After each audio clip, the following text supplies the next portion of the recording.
Han Li's Wuxia Adventures. Chapter 2669. Who would have thought that this couple would be so shameless? They really dared to say anything. Half of the mining rights of Chess Mountain Spirit Stone Mine. Ha, ha ha ha. Ha. They were really impressive. They asked for half of Chess Mountain's mining rights right away. What a fool's dream. And I want to choose this half of the area myself. Arbor added. The custodian was so angry that he didn't want to say another word to her. Not only did this whimsical couple want half of Chess Mountain's mining rights, but they also wanted a spot to enter the Sun-Moon Mystery Realm. How was that possible? The Sun-Moon Mystery Realm was the best cultivation place that the Sun-Moon Temple had. The Mystery Realm opened once every 10 years, and it was never open to people outside the temple. What made them think that they could get a spot to enter the Mystery Realm? Sir Jojo blinked and nodded his little head in approval. And a spot to enter the Sun-Moon Mystery Realm. Although he had never heard of this Mystery Realm, any place that had the name of a Mystery Realm would definitely have great opportunities and treasures. Sir Jojo felt that it was good. Don't even think about it. Custodian Wen Quan, who was panting, couldn't help but roar angrily. Then let's not talk about it. Sir Jojo waved his little hand and shouted, Men! Bring Nia Yaoguang here and execute him immediately. Everyone fell silent. The little crown princess was too dramatic. She didn't even give others a chance to think before saying this. The officials silently glanced at Steward Wen Quan, whose head was emitting green smoke, and lowered their eyes one by one without any moral integrity. You! Faced with such a bad attitude, the steward and the protector were so angry that they were about to ascend to the heavens. However, the crown prince was right beside the little crown princess. Looking at the crown prince's protective expression, if he dared to yell at the little crown princess, he would be the next one to enter the barrel of bliss. Forget it, he had to lower his head when he was under someone else's roof. He couldn't afford to offend him, so he could just hide. Holding his breath, the custodian nodded with great difficulty and said, This matter is of great importance. I must ask the hall master before I can make a decision. The little crown princess nodded. All right, go back and think about it. Give me an answer before tomorrow morning. If you exceed the time limit, I will send you the sage nun's head. Everyone fell silent again. Manager Protector Wen Quan gnashed his teeth in anger. If he didn't make this trip today, the young crown prince consort might have already forgotten about Nia Yaoguang. Instead, it reminded this strange crown princess that she wanted to kill Nia Yaoguang. Was he rushing here to be tortured? The people from the Divine Hall were so angry that they left the hall without looking back. The Heaven Origin Grand Hall quieted down again, without a trace of sound. The strange crown princess said to the emperor, Father, if there's nothing else, my husband and I will go back first. We'll come to see you in 2 days. Mo Lushing looked at his daughter-in-law speechlessly. Ah Pui, not a daughter-in-law. She hadn't passed the 3rd test yet, so she wasn't a daughter-in-law. After saying that, Lord Jojo stomped in front of Hu Dequan and stretched out a white and tender hand. Hu Dequan was baffled and asked with trepidation, Crown Princess, what do you want? Mo Lushing waved his hand speechlessly and sighed. Give that purple gold cauldron to her, give it to her. Hurry and send this weirdo away. What to do if it stings my eyes? Chapter 2670. Hu Dequan had an incredulous expression on his face as he reached out to take out the purple gold cauldron from his sleeve and handed it over to Lord Jojo with trembling hands. This strange little crown princess even wanted to freaking steal the emperor's medicine. Too shameless.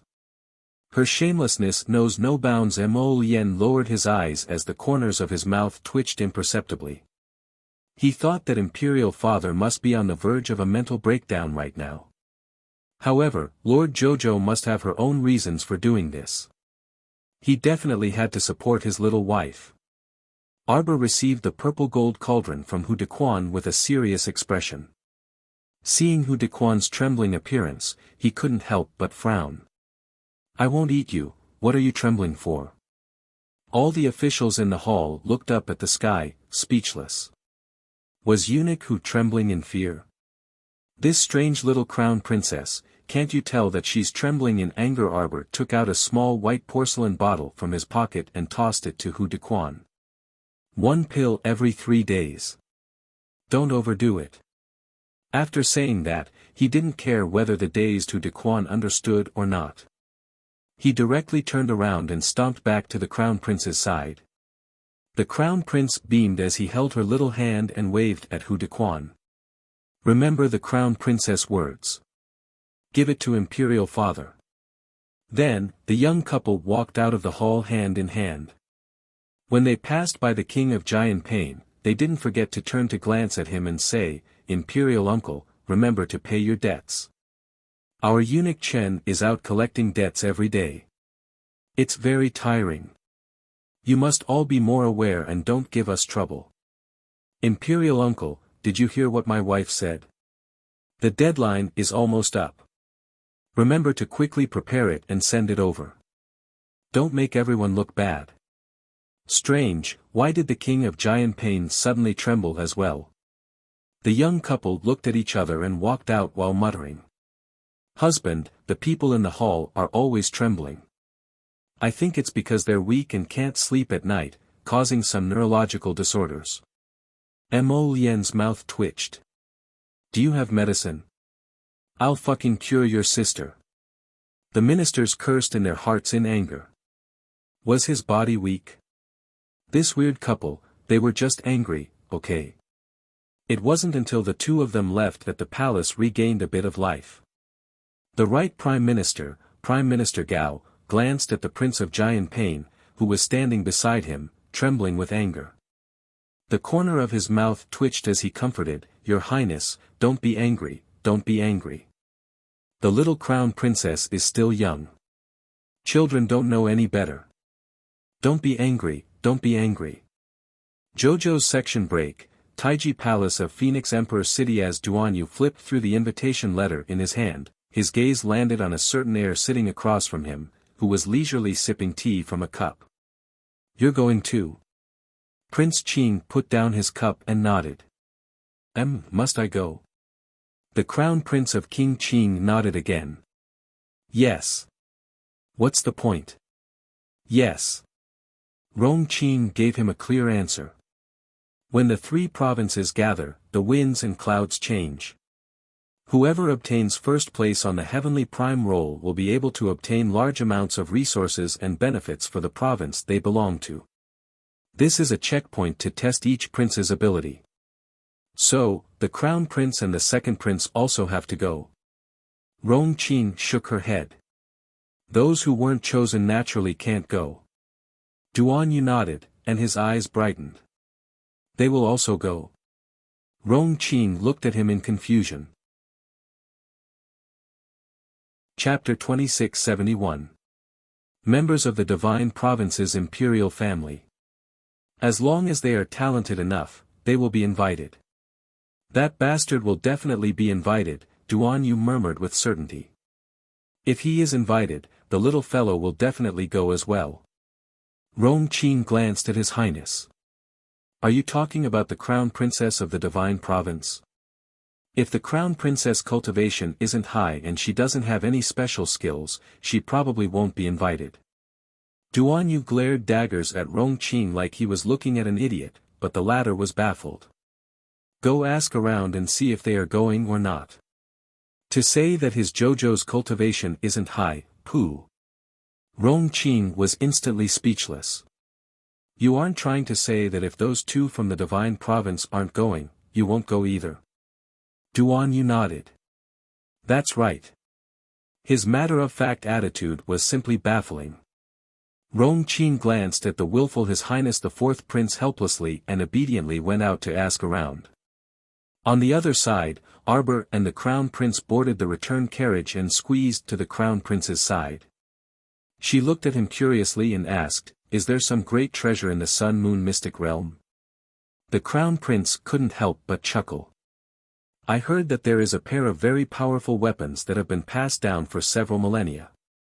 Oh. Can it be more powerful than my ferule? That is a weapon created by heaven and earth and formed from the essence of the sun and moon. It is naturally much more powerful than man-made weapons. Arbor's heart skipped a beat, and she looked down at her palm. What is it? Mo Lien asked in confusion. The little fellow shook her head and raised her head proudly. I also have a weapon that is naturally formed. I estimate that it is also several millennia old. Prince Mo blinked. Can you call it out for hubby to see? Sir Jojo instantly drooped his head like a wilted eggplant. I can't call it out for the time being. Prince Mo couldn't help but chuckle. He hugged her and rubbed her head. It's fine, we'll talk about it when you can call it out. Arbor nodded and asked curiously, since that pair of weapons is so powerful, why haven't they been taken away by the Sun Moon Temple yet? Mo Lien scoffed. Because they never found that pair of Sun Moon wheels from beginning to end. I see. Jojo nodded in understanding. He thought to himself, that must be because this pair of heaven-defying weapons is no longer interested in those weaklings. The Sun Moon Temple has always been stingy, sneaking into the secret territory and never opening it to outsiders. Do you think they will compromise this time? I will. Prince Mo nodded confidently. Just by looking at how nervous they were about the Saintess, it was obvious, wasn't it? The Saintess's cultivation wasn't that great, and from the looks of it, she was a little stupid. Why did the temple want to exchange her back at all costs? Arbor's eyes flashed. The carriage stopped in front of the Mu estate. Mo Lien jumped down and reached out to carry the little fellow who was bending down to get out of the carriage. She put her on the ground and held her little hand as they walked towards Yulon Court.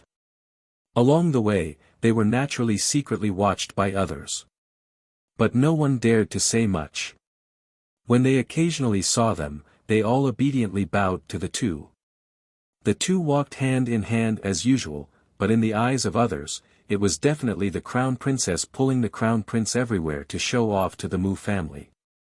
Just as they stepped into the court, Arbor heard a roar of unfilial daughter. Chapter 2672. He looked up and saw Mu Jingfeng rushing out of Yulon Court. His hair stood on end, and his eyes were filled with rage. However, when Mu Jingfeng met the Crown Prince's cold and still eyes, his expression could not help but turn awkward. Why did the Crown Prince return? Didn't he hear that he went to Qianyuan Palace to discuss politics with His Majesty? Mu Jingfeng's furious breath abruptly stopped, and his cold and angry expression also froze on his face. He cupped his hands toward the Crown Prince. Your Highness. Prince Mo coldly exchanged glances. May I know the reason for family head Mu's sudden visit? Mu Jingfeng choked and awkwardly chuckled. Your Highness, this one came to find the Crown Princess to discuss some matters. Arbor pulled Prince Mo's hand and walked into the main hall. He directly sat down on a chair and did not even look at him. Such a contemptuous attitude angered Mu Jingfeng so much that his teeth ached, and his expression became increasingly unsightly. Family head Mu, speak if you have something to say, Prince Mo coldly said. Mu Jingfeng took a deep breath. He was muddled from anger earlier, so he rushed to Yulon Court to question Arbor in a moment of impulse. Now that he had calmed down, he was more rational. Crown Princess, did you tell your grandfather that you want to retrieve your mother's dowry? Arbor nodded. What's the problem? The old man's efficiency was pretty good. She had only mentioned this matter to him in the afternoon, and Mu Jingfeng had already rushed over to find her in the evening. That unfilial daughter earlier was clearly Mu Jingfeng's truest thought. Arbor coldly curled his lips. Mu Jingfeng was so angry at this unfilial daughter's attitude that the veins on his forehead were throbbing. How could she still ask him so calmly? What was the problem? Didn't she find it laughable to ask such a question? Mu Jingfeng took a deep breath and restrained his temper as he said to Arbor, "Your mother's dowry, so many shops and estates, were all taken care of by Qinya all these years. If it weren't for Qinya's good management, it wouldn't have become such a prosperous shop today. Yes, I will pay her the management fee." Arbor said lightly, "As for the price, she will definitely be satisfied." Mu Jingfeng was so angry that smoke started coming out of his head. Pay management fees? The counteroffer was satisfactory. What did this girl take Qinya for? A servant? Or a hired worker? He actually dared to say such a weird thing. Xiao Mu took out that rosewood box and opened it, taking out a stack of house deeds. She then remarked apathetically, "Mu Jingfeng, you aren't thinking of swallowing your ex-wife's meager dowry in private property, right? If that's the case, then I'll have to find the capital governor and ask him clearly." Arbor said faintly, "If I remember correctly, according to the laws of Shenzhou, dowry is a private property inherited by the daughter after the death of the wife. My mother's private property is naturally mine. Do you think it's appropriate for you to use my things to raise your beautiful wife, concubine, and concubine's children?" Mu Jingfeng's face turned red from anger. This girl's words were too harsh and direct. If it were someone else, they would definitely not say it so bluntly and leave no leeway for others to mediate. This was a slap to the face. Who could endure it? Moreover, Mu Jingfeng had been the Mu family's head for many years. Deep down, he was already an extremely proud person. How could he endure being ridiculed by his daughter? He recalled how his daughter had pointed at his nose and angrily rebuked him, "You're useless," at the entrance of Lushing Men, and an inexplicable rage immediately rose in his chest. Chapter 2673. Shut up. Mu Jingfeng bellowed and pointed at Arbor. "Why, you unfilial daughter? You're the debt collector your mother gave birth to." Arbor's eyes instantly revealed an ominous glint, and he jumped up from his chair. "Try pointing at me and scolding me again." Mu Jingfeng was stunned, and he clenched his fists tightly. "You were able to force my mother out of the Mu family back then, so you can naturally force me out today." Arbor coldly said, "But I'm not a good-tempered woman like my mother. If you force me into a corner and anger me, I'll make sure your entire Mu family will never have a day of peace." You, Mu Jingfeng was so angry that his vision turned black. This daughter was really born to collect debts. Arbor's face was cold as he angrily berated, "Mu Jingfeng, listen well today. Sort out the accounts of all the businesses and the profits over the years within 3 days. Once the time is up, immediately hand them over to me for a look. Don't refuse a toast only to drink a forfeit. I'm reminding you again. My mother's gentle and good-tempered days are over." She coldly looked at him and sternly said, "I'll have the final say in everything from now on." Jingfeng, Mu Qingya, Mu Xingchen, and Mu Rochuan rushed in together. She hurriedly stopped the red-eyed Mu Jingfeng and gently said, "Jingfeng, let's talk things out." "Jingfeng, don't be like this. What can't father and daughter talk about openly?" Scram. Arbor's hair stood on end. His body was covered in sharp thorns, and whoever he poked would be unlucky. "Stop acting like a virtuous wife and filial son in front of me. I'm warning you one last time. Hand over the things obediently, and we can still continue to be friends. Otherwise, we'll fight to the death and be irreconcilable. Even if I have to burn and smash these things, I won't let you off a single bit." Mu Xingchen's heart tightened, and he hurriedly looked up. "Jojo. That's all I have to say today. I'll send someone to hand over all the accounts later." Arbor stared coldly at the trembling Mu Jingfeng and curled his lips mockingly. "Mu Jingfeng, I didn't expect you to be so disgusting. After driving his wife out of the Mu family, he can still take his wife's dowry all these years and raise such a large group of beautiful women with a clear conscience. Ha ha ha ha."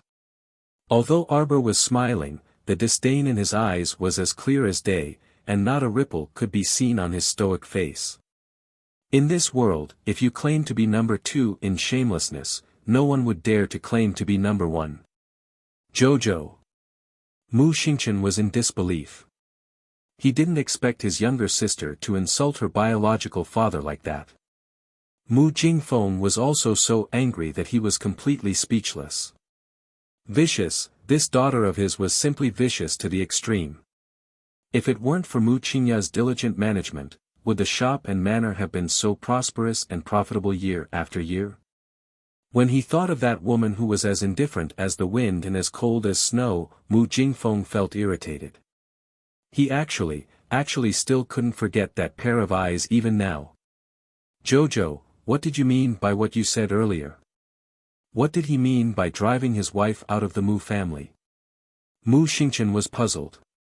Didn't mother leave the Mu family by herself? Wasn't she abandoning her husband and children? Greetings to master and madam. A deep voice slowly rang out. In his fury, Mu Jingfeng turned to look at her. Chen Kuei, so it's you, this unruly old servant, spouting nonsense in front of the crown princess. No wonder his daughter had the deed to the house in her hands. He should have known that it was this old witch's doing. Chapter 2674. Chen Kuei bowed in a manner that was neither servile nor overbearing. Master, Chen Kuei is only speaking the truth. You told me that mother left the Mu family on her own accord. Mu Xingchen turned to look at Mu Jingfeng with a trace of suspicion in his eyes. What did Jojo mean by his words earlier? Eldest young master, madam was forced to leave the Mu family on her own accord. It's been so many years, yet family head Mu has deceived his own son like this. Chen Kuei smiled sarcastically. No wonder you wouldn't let this old servant see eldest young master again back then. This old servant wanted to see young master several times, but every time, I was either told that young master was in closed-door cultivation or had gone out to cultivate, telling me not to disturb him. There was once when this old servant barged into young master's court at night, but before I reached the inner court, I was injured and had to escape. Then, this old servant understood after returning that this old servant couldn't see eldest young master anymore. If it weren't for family head Mu wanting to retain some face to avoid rumors of him being intolerant and unwilling to even let off his ex-wife's housekeeper, I'm afraid this old servant would have been killed by you long ago. Chen Kuei, if you're hiding in that dead person's house, then just do as you please. You even came out to sow discord. Do you really think this family head doesn't dare to kill you? Mu Jingfeng glared coldly as he reprimanded angrily. He should have killed this unruly old servant a few years ago. He should have killed this old fart when he couldn't get the deed to the house back then. If it weren't for her crafty and slippery words that she had long left a backup plan outside to kill her and sully the entire Mu family's reputation, how could he have been so timid as to let her live until now?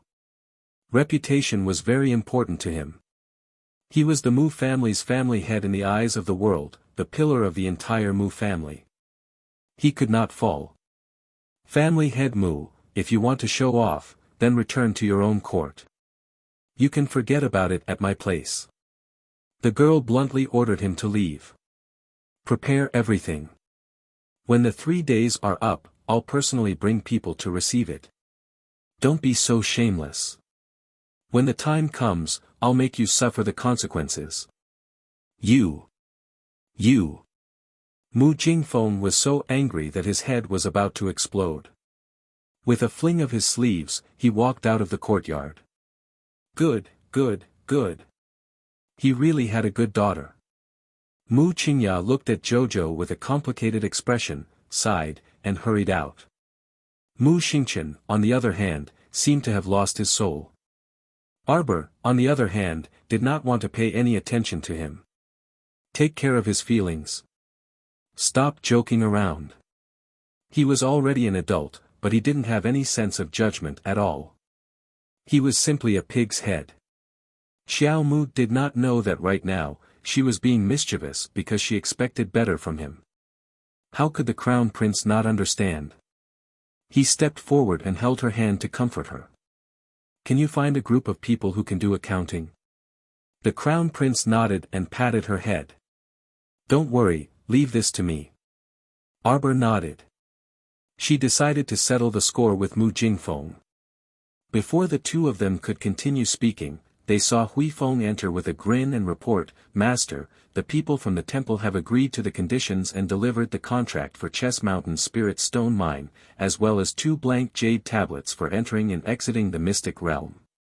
The Crown Prince nodded, unsurprised. He turned to look at Sir Jojo. Arbor nodded and said, let them go." "Alrighty." Hui Feng ran off excitedly. Sir Jojo and the Crown Prince exchanged a look. Was it normal for subordinates to be abnormally excited every time they received compensation? The temple's custodian Wen Quan finally received the released holy nun and her entourage. The holy nun was no longer enveloped by her usual holy halo. Instead, she looked like a beggar when Quan glared fiercely at her. "Follow me." Chapter 2675. Nia Yaoguang's body trembled slightly, she lowered her head and hurriedly followed the footsteps of the custodian. Her hands under her sleeves involuntarily clenched tightly. The 2 spirit stallions were very fast. In a flash, they arrived in front of an ordinary farmer's courtyard in the suburbs. Nia Yaoguang followed the custodian Wen Quan and carefully walked into the courtyard. A tall figure slowly turned around. His face was covered with a devil mask, and his gaze was cold as he looked at her. Nia Yaoguang's body suddenly stiffened, she hurriedly knelt on the ground. "Hall Master. Who told you to act on your own?" A heavy palm wind swept over, landing heavily on Nia Yaoguang's face. "Ah!" Nia Yaoguang screamed, her body falling towards the flower bed in the courtyard. Custodian Wen Quan's old face was very serious, his head was slightly lowered, his hands were solemn as he stood at the side, his expression was very respectful.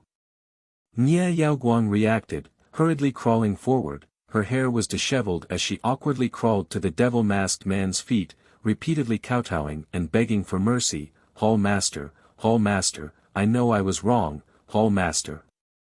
Hall Master, I know I was wrong, Yaoguang will not dare to act on her own in the future."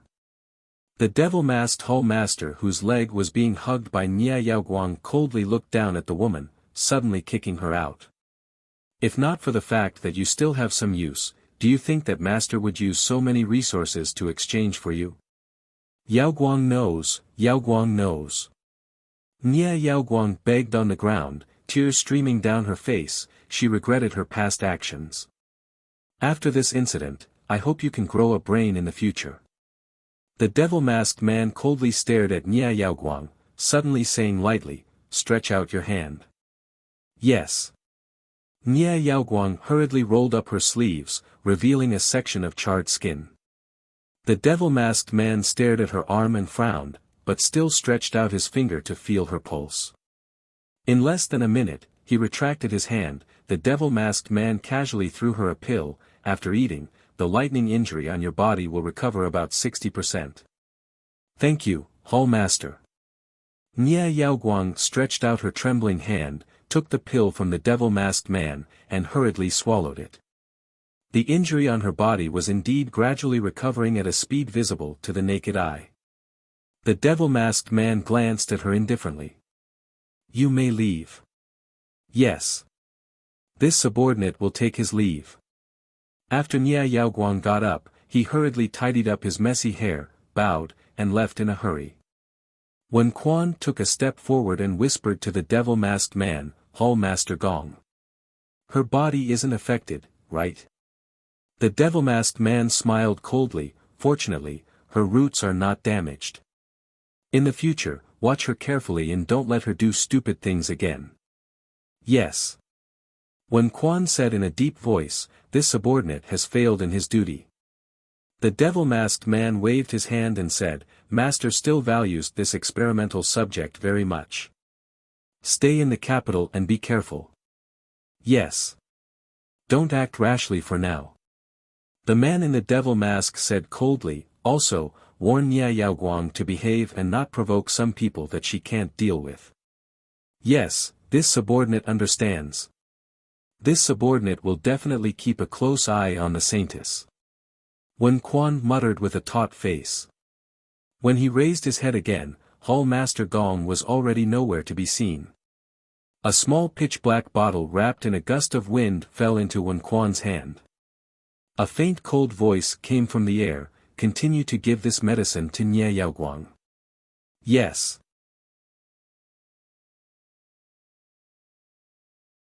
Chapter 2677.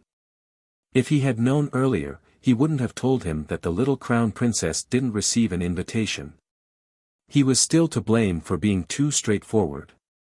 Rong massaged his throbbing head and advised kindly, "Your Highness, there are many benefits to going to the Royal Academy.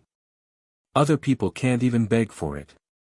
Seeing that Duan Yu didn't reply, Rong Qing hastily added, "Anyway, the entrance exam is on March 15th, so there are still 7 to 8 days for you to consider." "Oh. Is there still a need to consider?" Rong Qing quickly said, "Perhaps the Crown Prince of the Divine Province has a way to bring the Crown Princess along." Duan Yu was startled, but his spirits perked up. "What you said makes some sense. If Mo Lien, that guy, insisted on going to the Royal Academy to compete for first place on the Tian Yuan roll, then he would definitely bring Jojo along even if he had to create a fake invitation." It had to be said that Duan Yu truly understood Prince Mo too well. Rong secretly sighed in relief when he saw that Duan Yu changed his mind. "We should make preparations early." If there was anything to prepare, he just needed to inform his mother in advance. Duan Yu pursed his lips and thought to himself. Seeing that he didn't answer again, Rong Qing helplessly picked up her teacup and drank a mouthful of tea. With this shout, his eyes immediately lit up a little. "What? This tea? This is..." Such rich spiritual energy was like a warm current sliding down the stomach when it entered her mouth. This was too comforting. Duan Yu's gloomy mood was instantly swept away, and he smugly winked at Rong Qing. "How is it? It's delicious, right? The spiritual tea that Jojo gave me can't be sold outside." Rong nodded. "After the spiritual tea entered my body, my meridians reacted, and the circulation of spiritual energy in my body also sped up." Duan Yu was even more pleased with himself when he heard this. He thought, that foolish old man from the Royal Academy, not accepting our Jojo into the Academy is simply his loss for 8 lifetimes. "Your Highness." Xiao Kezi's report came from outside the door. Noble Lady Qing's manservant delivered a level 7 spiritual horse to our noble consort Duan. Her Highness the noble consort said she didn't need it, so she delivered it to your Highness. They said they caught it in the Crimson Shadow Forest. Your Highness, do you want to come out and take a look? It looks so mighty and beautiful. Duan Yu raised a brow. Noble Lady Qing presented Buddha with borrowed flowers. She said that she was going to give his mother a spirit horse, but in reality, she was borrowing his mother's hand to give it to him. Spirit horses were not as common as spirit stallions. Spirit stallions had spiritual awareness. Whether it was their reaction speed or their ability to travel thousands of miles in a day, they could not be compared to spirit stallions. Let's recuperate for 2 days first.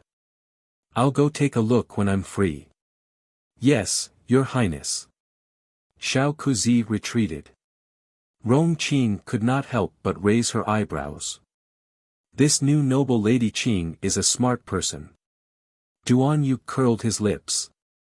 He couldn't help but find it funny when he recalled Empress Lu's hard-pressed appearance these days. Rong Qing's eyes drooped slightly as she downed the spirit tea in one gulp. Your Highness, would you like to reward your humble servant with a few taels of spirit tea leaves? Get lost. Rong Qing rubbed her nose and walked out of the Taiji Palace with a sad expression. The small boat of friendship capsized just like that. After Rong Qing left the bedchamber, Duan Yu poured himself another cup of steaming spirit tea and took a sip. Empress Lu's unlucky life began from the moment they left the heaven of ice and snow region and returned to Flat Mountain Town. First, Princess Jiankong was poisoned with a neurotoxin after being flogged 10 times. Then, Empress Lu was forced to bring the eyesore, Medicine Lady Qing Qing, into her palace to specifically treat her daughter Jiankong. Chapter 2678. In the end, one day, the emperor coincidentally came to the central palace and bumped into the medicine woman Qingqing, whom he hadn't seen in a long time. The cinnabar fire in his heart burned fiercely again. Just like that, the two of them fell in love with each other again. The most outrageous thing was that they actually found a moonless and windy night to do that in a small, remote palace. When the imperial edict conferring nobility arrived at the central palace, Empress Lu was so angry that she almost fainted. Following that, she discovered that the meridians in her daughter's left leg were permanently necrotic despite a round of treatment. When Princess Jiankong walked, she had to raise her left shoe high, so her walking posture was very stiff. Even though it was raised, walking was still a bit bumpy. When she walked fast, it was even more obvious that she was limping. Empress Lu gnashed her teeth in hatred. When she connected all the dots, she couldn't help but break out in a cold sweat. Old Fourth, that black-hearted fellow, had been scheming against her since Pingshan Town. Step by step, he helped that vixen up. He clearly wanted to get a favored woman to compete with her, the Empress. Old Fourth was such a terrifying person. How could his honestly deal with him? If he was pulled down by someone like Old Fourth, then wouldn't she and her son be left without a corpse? Empress Lu did her best to find all kinds of backup plans to pressure Crown Prince Rongli and finally got an invitation. She didn't need to worry too much about the test. In any case, taking the backup plan once was the same as taking the backup plan a few times. Li would make a name for himself in the Imperial Academy, and the Academy would only serve as icing on the cake for Li's qualifications. As long as he obtained first place on the Earth Primordial Roll, he would be able to pull in a lot of resources for their Tsang province. At that time, the Emperor and all the officials would definitely see Li's ability. For this matter, they had to give it their all. Achoo! Arbor rubbed his small nose and sat cross-legged on the bed to cultivate for a while. He opened his eyes when he felt that there wasn't much spiritual energy entering his body. Although the spiritual energy in the Great Divine Province was abundant, it still had to be considered. For a place like the imperial capital that was filled with so many clans and sects, the spiritual energy would have long been thinned out no matter how abundant it was. She had to find a place with abundant spiritual energy in the Divine Province to establish a base for the Holy Water sect. This way, her senior sisters wouldn't have to stay on her fish orchid planet all day. The little fellow was definitely overthinking things. Wasn't her fish orchid star much better than any other spirit realm? However, she felt that imprisoning her senior sisters on the fish orchid planet was too much for them. However, the matter of finding spirit realm still depended on luck. It was not something that could be rushed. When the Holy Water sect opened its doors in the future, they would be settling down in the Divine Province for a long time. Arbor naturally had to find the best place with abundant spiritual energy for the sect. That was a lifetime benefit for the disciples, so they couldn't be careless about it. When Prince Emo stepped through the door, he saw that the little fellow seemed to have thought of something and rolled around on the bed. When Arbor saw the Crown Prince, his hands and feet froze in midair. Emo Lien giggled. In a flash, she appeared beside the bed and reached out to hug the little person on the bed. Jojo, today's weather is especially good. We were so disturbed yesterday that we couldn't make a trip out. Today, we'll go to Half Moon Cliff and take you to the hot spring villa to play. Arbor's eyes brightened. Chapter 2679. Emo Lien lowered his head and kissed her fair and tender little face. It's all right, hubby doesn't mind. Hey, Jojo dislikes you. Sir Jojo glanced at him and harumphed. Mo Lien let go of her in amusement, allowing her to jump off the bed and hurriedly wash up. After the time it takes to burn a stick of incense, the two happily held hands and prepared to leave. Then Mu Xingqian, this super big candle, suddenly appeared in front of them. "What are you doing here?"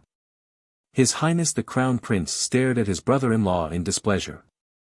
"Can't you be a little discerning? Can you not disturb the couple's two-person world? I'll go with you." Mu Xingqian made the final decision, not giving Prince Mo any leeway to refuse. The Crown Prince was simply stunned. He had a very bad premonition. This brother-in-law jumped out. Could it be that he wanted to compete with this Crown Prince for favor? From the looks of it, something wasn't right. Prince Mo's handsome face was taut as he said indifferently, "The carriage isn't big, it can't fit all of us. If you know what's good for you, then don't follow us." "It's all right, I'll just follow your carriage." Prince Mo. Arbor was expressionless. She didn't look at the two men's childlike undercurrent and directly walked out of the door with small steps. With a stoic face, she shouted, "Hurry up." Kai Xiu lowered her head and inexplicably twitched the corner of her mouth. She hurriedly skipped out with the little crown princess. Kai Chi was even more overjoyed. It wasn't easy for them to have a chance to go out, and the little crown princess was willing to bring them along. She was simply overjoyed. The two of them had truly received quite a bit of compensation from Madame Mu yesterday. Their admiration for the young crown prince consort was truly like a torrential river that would never cease. The two of them got on the carriage and opened the curtain to take a look. Sure enough, they saw Mu Xingqian riding a spirit stallion and following behind. Kai Xiu, Kai Chi, and the rest of the entourage were also following behind in a carriage. The two carriages, along with a few spirit stallions, left the Mu residence's main gate and headed towards Changle Street. Mo Lien seemed to have sensed something. She stretched out a finger to pull open a corner of the curtain. Her eyes coldly glanced at the corner of the street, and then she lowered the curtain. Suddenly, a hunchbacked man walked out from the corner. His whole body was cold, and his head was covered in cold sweat. Just now, the gaze that he shot over was really abnormally sharp. He had a feeling that he had been seen through in an instant. That person took a deep breath and turned to look at Xiaoying Chun, whose eyes were wide open and filled with hatred. Slap. Without the slightest hesitation, a slap landed on her cheek. "Bitch, are you trying to cause trouble for our jade tripod market? You're just a lowly slave.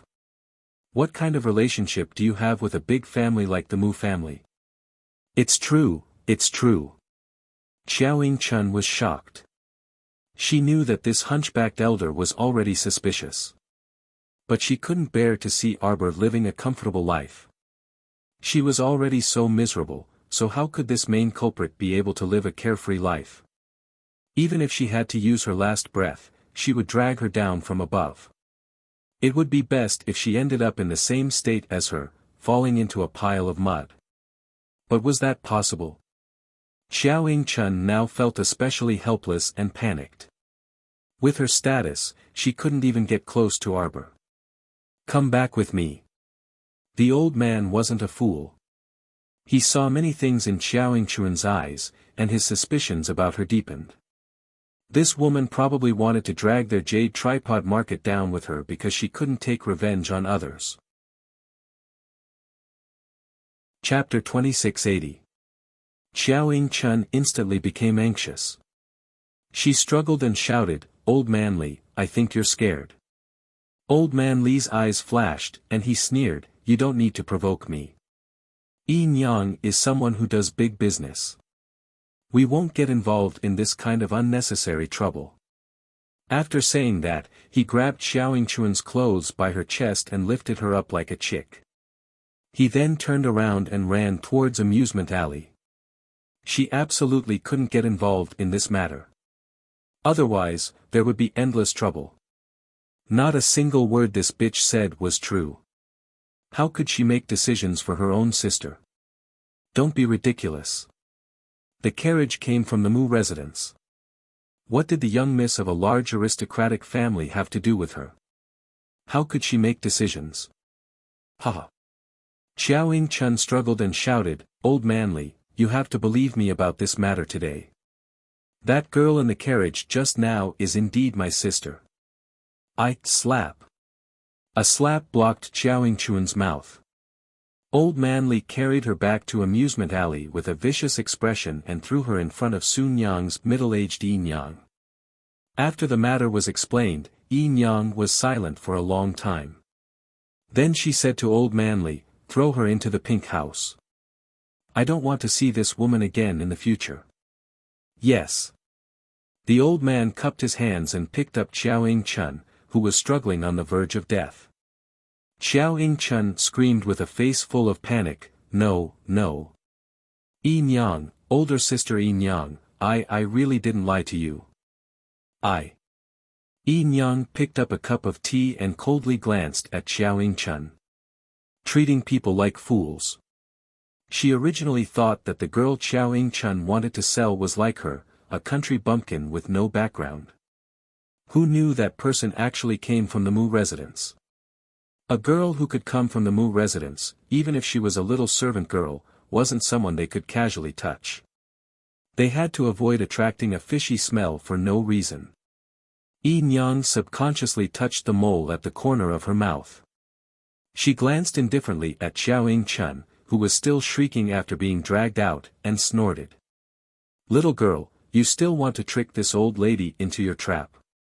You must be dreaming." Old Li grabbed Xiao Chun's hair and threw her into a carriage. He said to the burly man driving the carriage, "Send this woman to the pink house. Biddy Huang will know what to do." "All right." "No, I'm not going.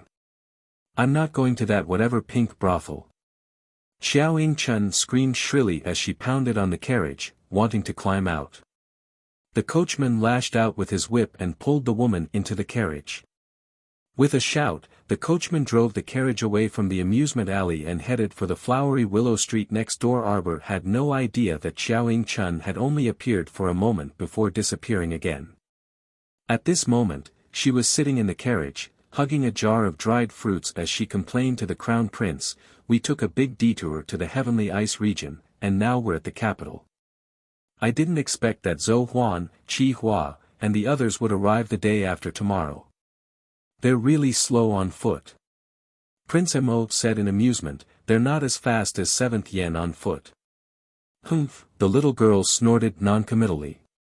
When she thought of 7th Yen's unadorable face, she felt a bit indignant. "Where are Wang Yen and the others staying?" "We'll let them stay in an inn for the time being. We plan to wait for Zhou Huan and the others to arrive, then have someone prepare a residence and arrange for them to stay together." Sir Jojo flipped through a rosewood box in his hand, took out a deed, and patted it. "Isn't this a ready-made one? What's there to buy? Let's go, it's on the way. Let's go to Hua Chi Street in the south of the city to take a look." Chapter 2681. The Crown Prince's mouth twitched. Why was this little girl's temperament so silly and funny? "Wife, your suggestion isn't bad either." Prince Mo leaned close to his little wife and said with a smile, "It just so happens that your big brother is also here. If there's any trouble, Big Brother will block it for us." Arbor's eyes darted around. Will he block it? Of course he will.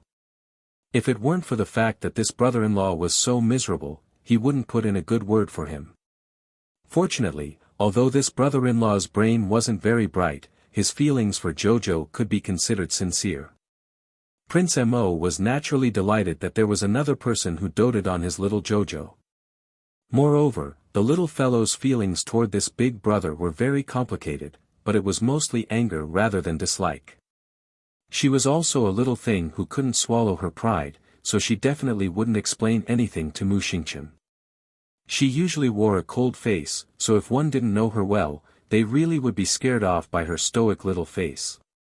Her brother-in-law wasn't like him and Duan Yu, who pestered her back then and didn't fear her stoic cold face. Bah! Who pestered her? And freaking why did he have to think of Duan Yu?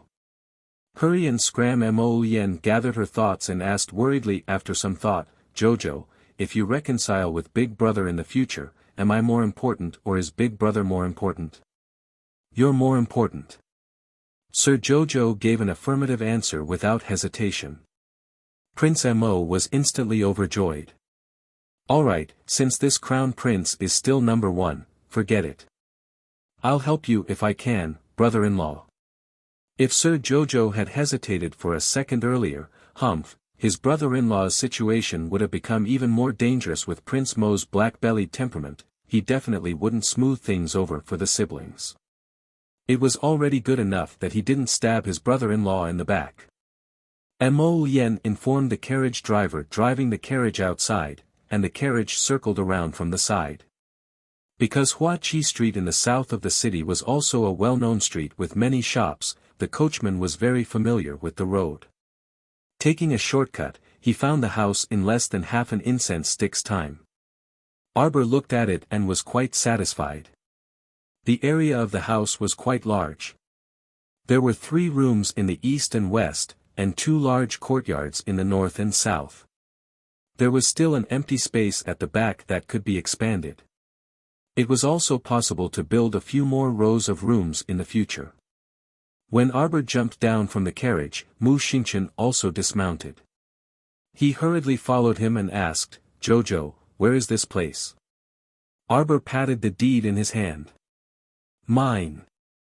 Mu Xingchen only felt that this little sister was extremely adorable. He hurriedly nodded and asked, do you need Big Brother's help? Arbor glanced at him and snorted. Knock on the door. Mo Yen was a little amused. She watched as her brother-in-law ran up the stairs and banged on the door with all his might under Jojo's command. The door quickly opened. A woman in her 60s with sharp eyes came to open the door. She sized up Mu Xingchen with a sharp gaze. Young master, who are you looking for? Who are you? Arbor pulled Mu Xingchen to the side and shouted at the woman. That woman was clearly angered by Sir Jojo's words. Miss, you're knocking on my door, and you're actually questioning who the owner is? Don't you think it's funny? Arbor raised the deed in his hand and waved it. My house, understand? That woman's eyes almost popped out, but she didn't have time to scold him. Hui Feng. The little crown princess shouted again. Hey. His little great-aunt was a little funny, but he definitely couldn't laugh. Enter. The little fellow waved her hand like a bandit entering the mountains. Chapter 2682. Hui Feng had a smug look on his face as he led his subordinates, who were at a loss for words, up to the roof and into the estate. A dozen or so great spiritual masters dealing with a few servants was truly a piece of cake. In just a short moment, all the servants in the estate had been tied up and brought to the main hall. A 17 or 18-year-old woman with her hair coiled into a woman's bun and a newborn baby in her arms exclaimed in surprise, Who are you people? Ah! The woman who had opened the door earlier was thrown to the ground by Hui Feng. She struggled to get up and yelled, Miss. You bunch of bandits and robbers. How dare you be so impudent in broad daylight? I'm going to report you to the authorities for trespassing. Auntie, take a good look at who's forcibly occupying a private residence, who's forcibly occupying someone else's house.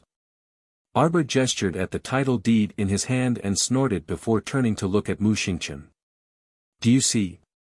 This is one of my mother's dowry. But now, it's being seized by a complete stranger, and they're even calling me a bandit and a robber. This is the dowry that your so-called good father and stepmother gave to my mother. Look at how meticulously they took care of it. Mu Xingchen was also very angry, but he gritted his teeth and said, Younger sister, don't worry. Mother's dowry is all yours. No one can snatch it away.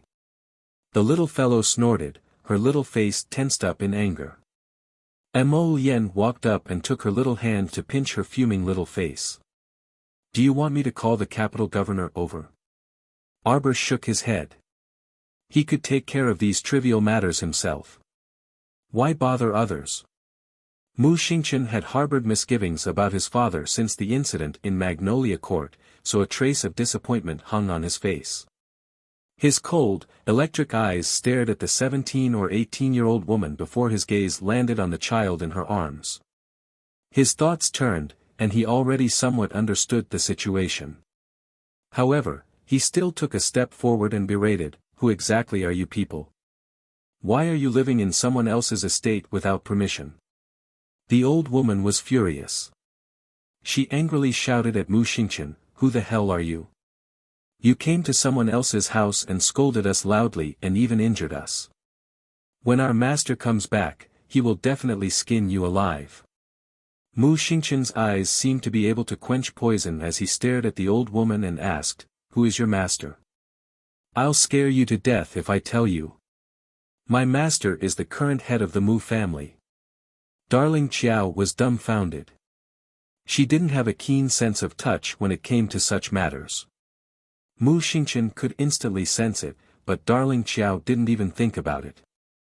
What did that mean? She speechlessly looked up at her husband. "Is this Mu Jingfeng's mistress?" Crown Prince Mo nodded at her affirmatively. "Right." Arbor was still in a daze. On the other side, Mu Xingqian had already exploded in anger. He kicked the old woman a few meters away and roared, "Shut up. This shameless thing.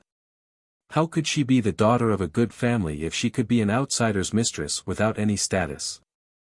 He even dared to boast about it so eloquently and eloquently. The Mu family's face had been completely disgraced. Which well-educated man in an aristocratic family would have an outside mistress? That was something that only people who couldn't be brought to the table would do. Mu Xingqian felt like he was about to explode from anger. He didn't expect that his usually sanctimonious father would do such a thing. Using his ex-wife's house to have an outside mistress. No wonder Jojo called him the most disgusting person. Chapter 2683.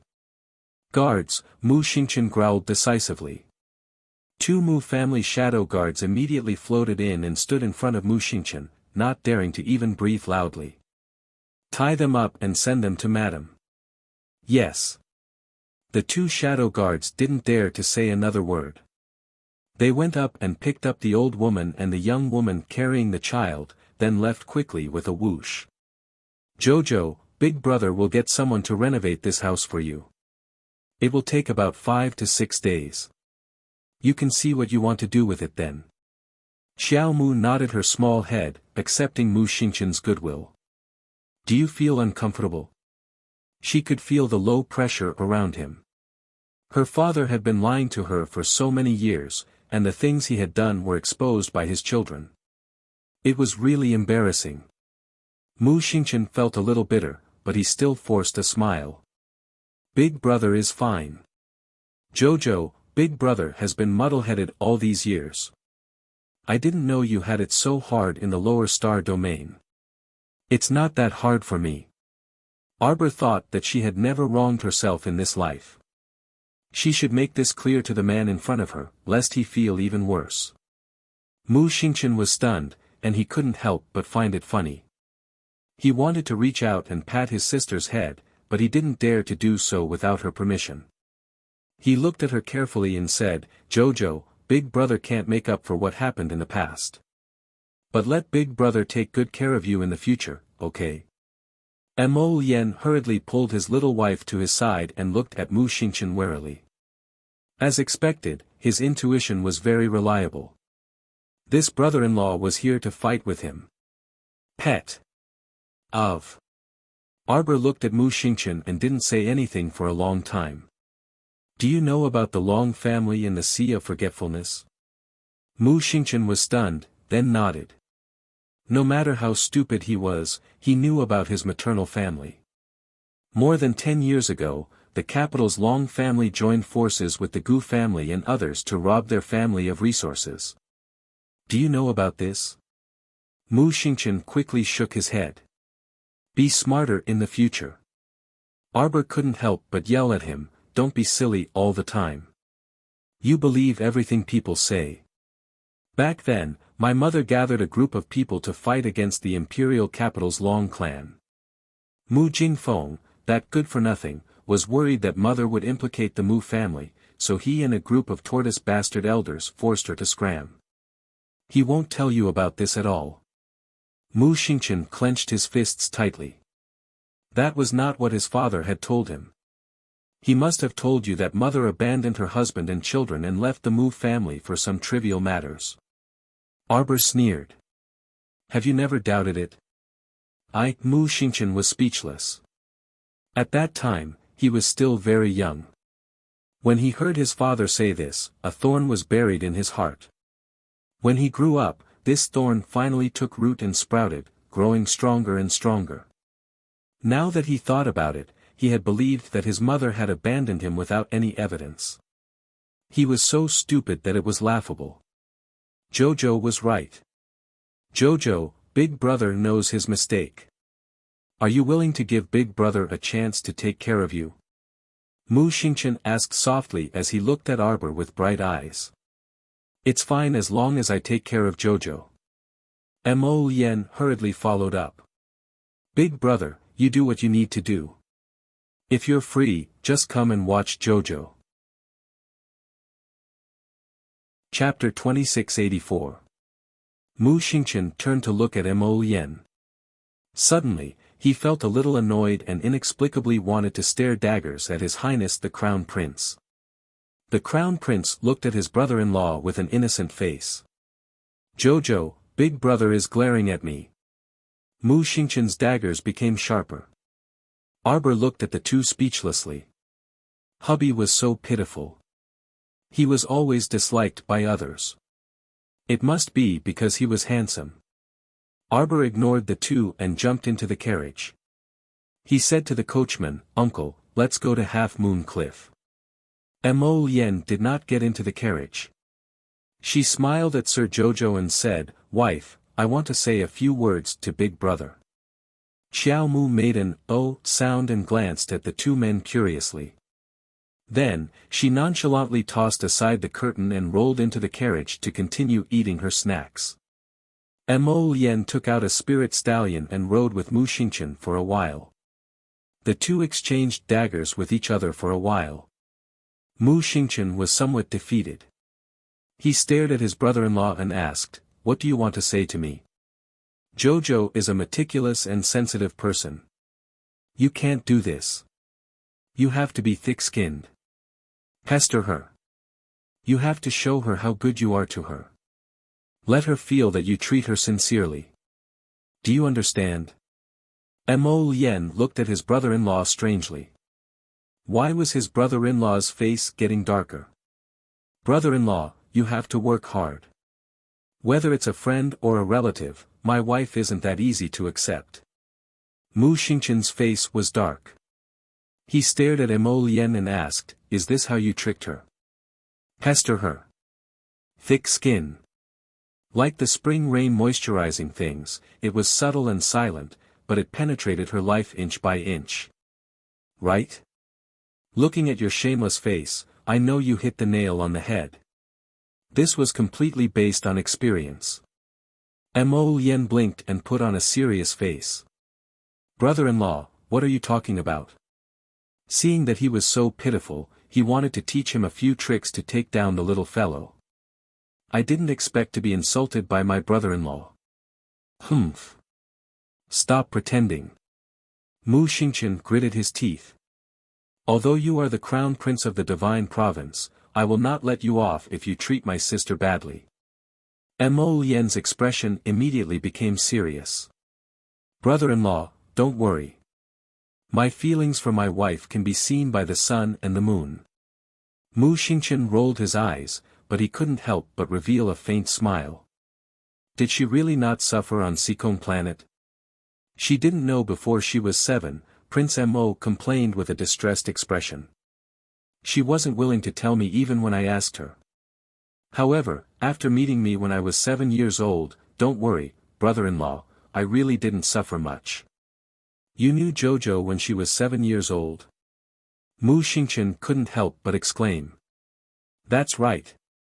Mo Lien continued to provoke his brother-in-law. Wasn't it very early? Brother-in-law, you don't know, but my wife was so adorable when she was young. She was made of jade and snow, just like a little pink doll.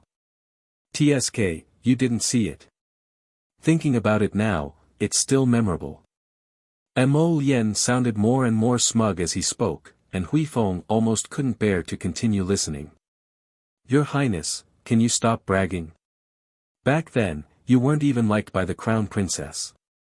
You make it sound like you're very familiar with her, but you're not at all. What does she look like? Is she still stoic? Stoic, she's been stoic for more than a decade. Chapter 2685. What did you say? Mu Xingchen reprimanded in a low voice. You're not allowed to say that my younger sister is expressionless. So what if she's expressionless? Expressionless looks good too. Mo Lien, brother-in-law, weren't you the one who brought up the words expressionless face first?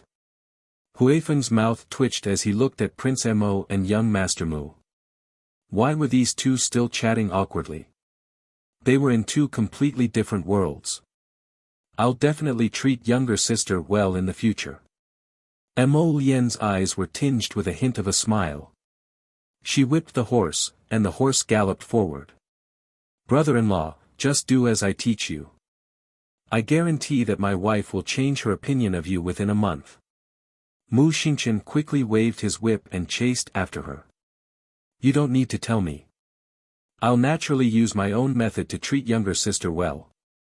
He would definitely work hard to make younger sister believe that this big brother of hers was sincere and absolutely sincere to her, without any personal benefits mixed in. Arbor didn't deliberately listen to their conversation, but their last two sentences were spoken rather loudly, so it was hard for her not to hear them. She lifted a corner of the curtain and saw Sir Jojo sitting there with a jar of snacks in his hands. However, in the depths of her eyes, she saw two tall figures, one in green and one in black, urging their horses forward, one in front and one in back. Men were truly strange creatures. Sir Jojo calmly stuffed a piece of dried fruit into his mouth. Just now, these two people didn't even have eyebrows and eyes, but now, they were like brothers as they galloped forward, one in front and one in back. Sigh, they truly had childish temperaments. Arbor tossed the curtain aside and climbed onto the soft cushion to lie down. She rolled around on it and hugged a soft pillow to comfortably take a nap. Gilded Garden should be bustling with noise and excitement now, right? Miss Chiao curled her lips, and there was an unclear sense of schadenfreude in her heart. It was already past noon when the group arrived at Half Moon Cliff. At a glance, a large expanse of lush green fertile fields entered everyone's sight. There were many farmsteads at the foot of the mountain, and many villagers had gathered, forming a rather lively little village. The fields at the foot of the mountain now belonged to Lady Chiao Chiao. Prince Kong was really reliable. Not only did he send her a lot of fields, but he also provided her with enough servants to take care of the field. Everyone abandoned their carriages and climbed up the mountain, admiring the beautiful scenery along the way. There were a few guards at the entrance of the mountain path. When they saw Arbor's group coming over, they were puzzled and wanted to stop them. Xiao Mu took out the jade identity tablet that the old prince had given her from her pocket and waved it before the guards. Those people immediately bowed respectfully, unable to hide the excitement on their faces. This lowly one has eyes but failed to recognize Mount Tai.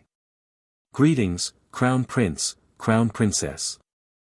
The people here had long known that Prince Kong had given the entire mountaintop and fertile farmland to the young Crown Princess. There was probably no one else in the sovereign capital who could do such a thing. Naturally, these mountain guards were a gift from the mountain. Their current master was the little Crown Princess. How could they not greet her politely? Arbor's group didn't allow them to follow. They waved their hands and continued to stay where they were. Splendid mountain villa was built at the top of Half Moon Cliff. The entire villa exuded a simple and dignified aura. If one looked down from the sky, they would be able to see the inner garden of splendid mountain villa. There was a very wide crescent-shaped hot spring belt, and several springs were emitting a warm white steam. The hot spring garden was bathed in white mist and filled with a celestial aura. When the group arrived at the entrance of splendid mountain villa on the cliff, it was already 5 in the morning. Chapter 2686. When Steward Fong of Half Moon Cliff heard that the Crown Prince and Crown Princess had come to the manor, he immediately led all the senior stewards, maids, and manservants of the manor to greet them. So when Arbor and the others arrived at the entrance, they saw dozens of people lined up to greet them. "Welcome, Crown Prince and Crown Princess." Arbor's gaze shifted to the plump steward with a kind face and waved at him. The plump steward hurriedly ran forward and greeted them with a smile. "Crown Princess, this lowly one's surname is Fong. We didn't know that the Crown Prince and Crown Princess had come to the manor. Please forgive us for not going out to meet you." When the plump steward saw the expressionless Lord Xiao, he felt a bit guilty. After all, they weren't familiar with these people's temperaments, so the servants felt a bit uneasy. Arbor naturally wouldn't make things difficult for the servants. As long as others didn't find trouble with her, she would close her eyes and let bygones be bygones. She wasn't that particular about whether to welcome them or not. "Lead the way." "Ah, yes, yes." The plump steward hurriedly nodded and personally led them to the hot spring in the inner court. In addition to the half-moon-shaped hot spring in the inner court, the layout of this splendid manor was picturesque and beautiful. The entire manor was surrounded by mountains and rivers. Behind the cliff was a large lake, and the silver waterfall at the top of the cliff was like a flying dragon, surging endlessly. The plump steward led them to a place called the Misty Rain Pavilion. After tea and refreshments and a short rest, the little girl decided to soak in the hot spring. Prince Mo and young Master Mu saw that she was happy, so they let her play as she pleased. Mo Lien was a bit helpless. It was all eldest brother-in-law's fault for insisting on coming. Otherwise, he could have accompanied his wife in the hot spring. Alas, man proposes, God disposes. If he had known, he wouldn't have come to the manor today. The little girl soaked in the half-moon spring alone for more than an hour, having a lot of fun. When she climbed ashore, her entire face was flushed and bright and beautiful. When she returned to the Misty Rain Pavilion, she saw 2 men playing chess out of boredom.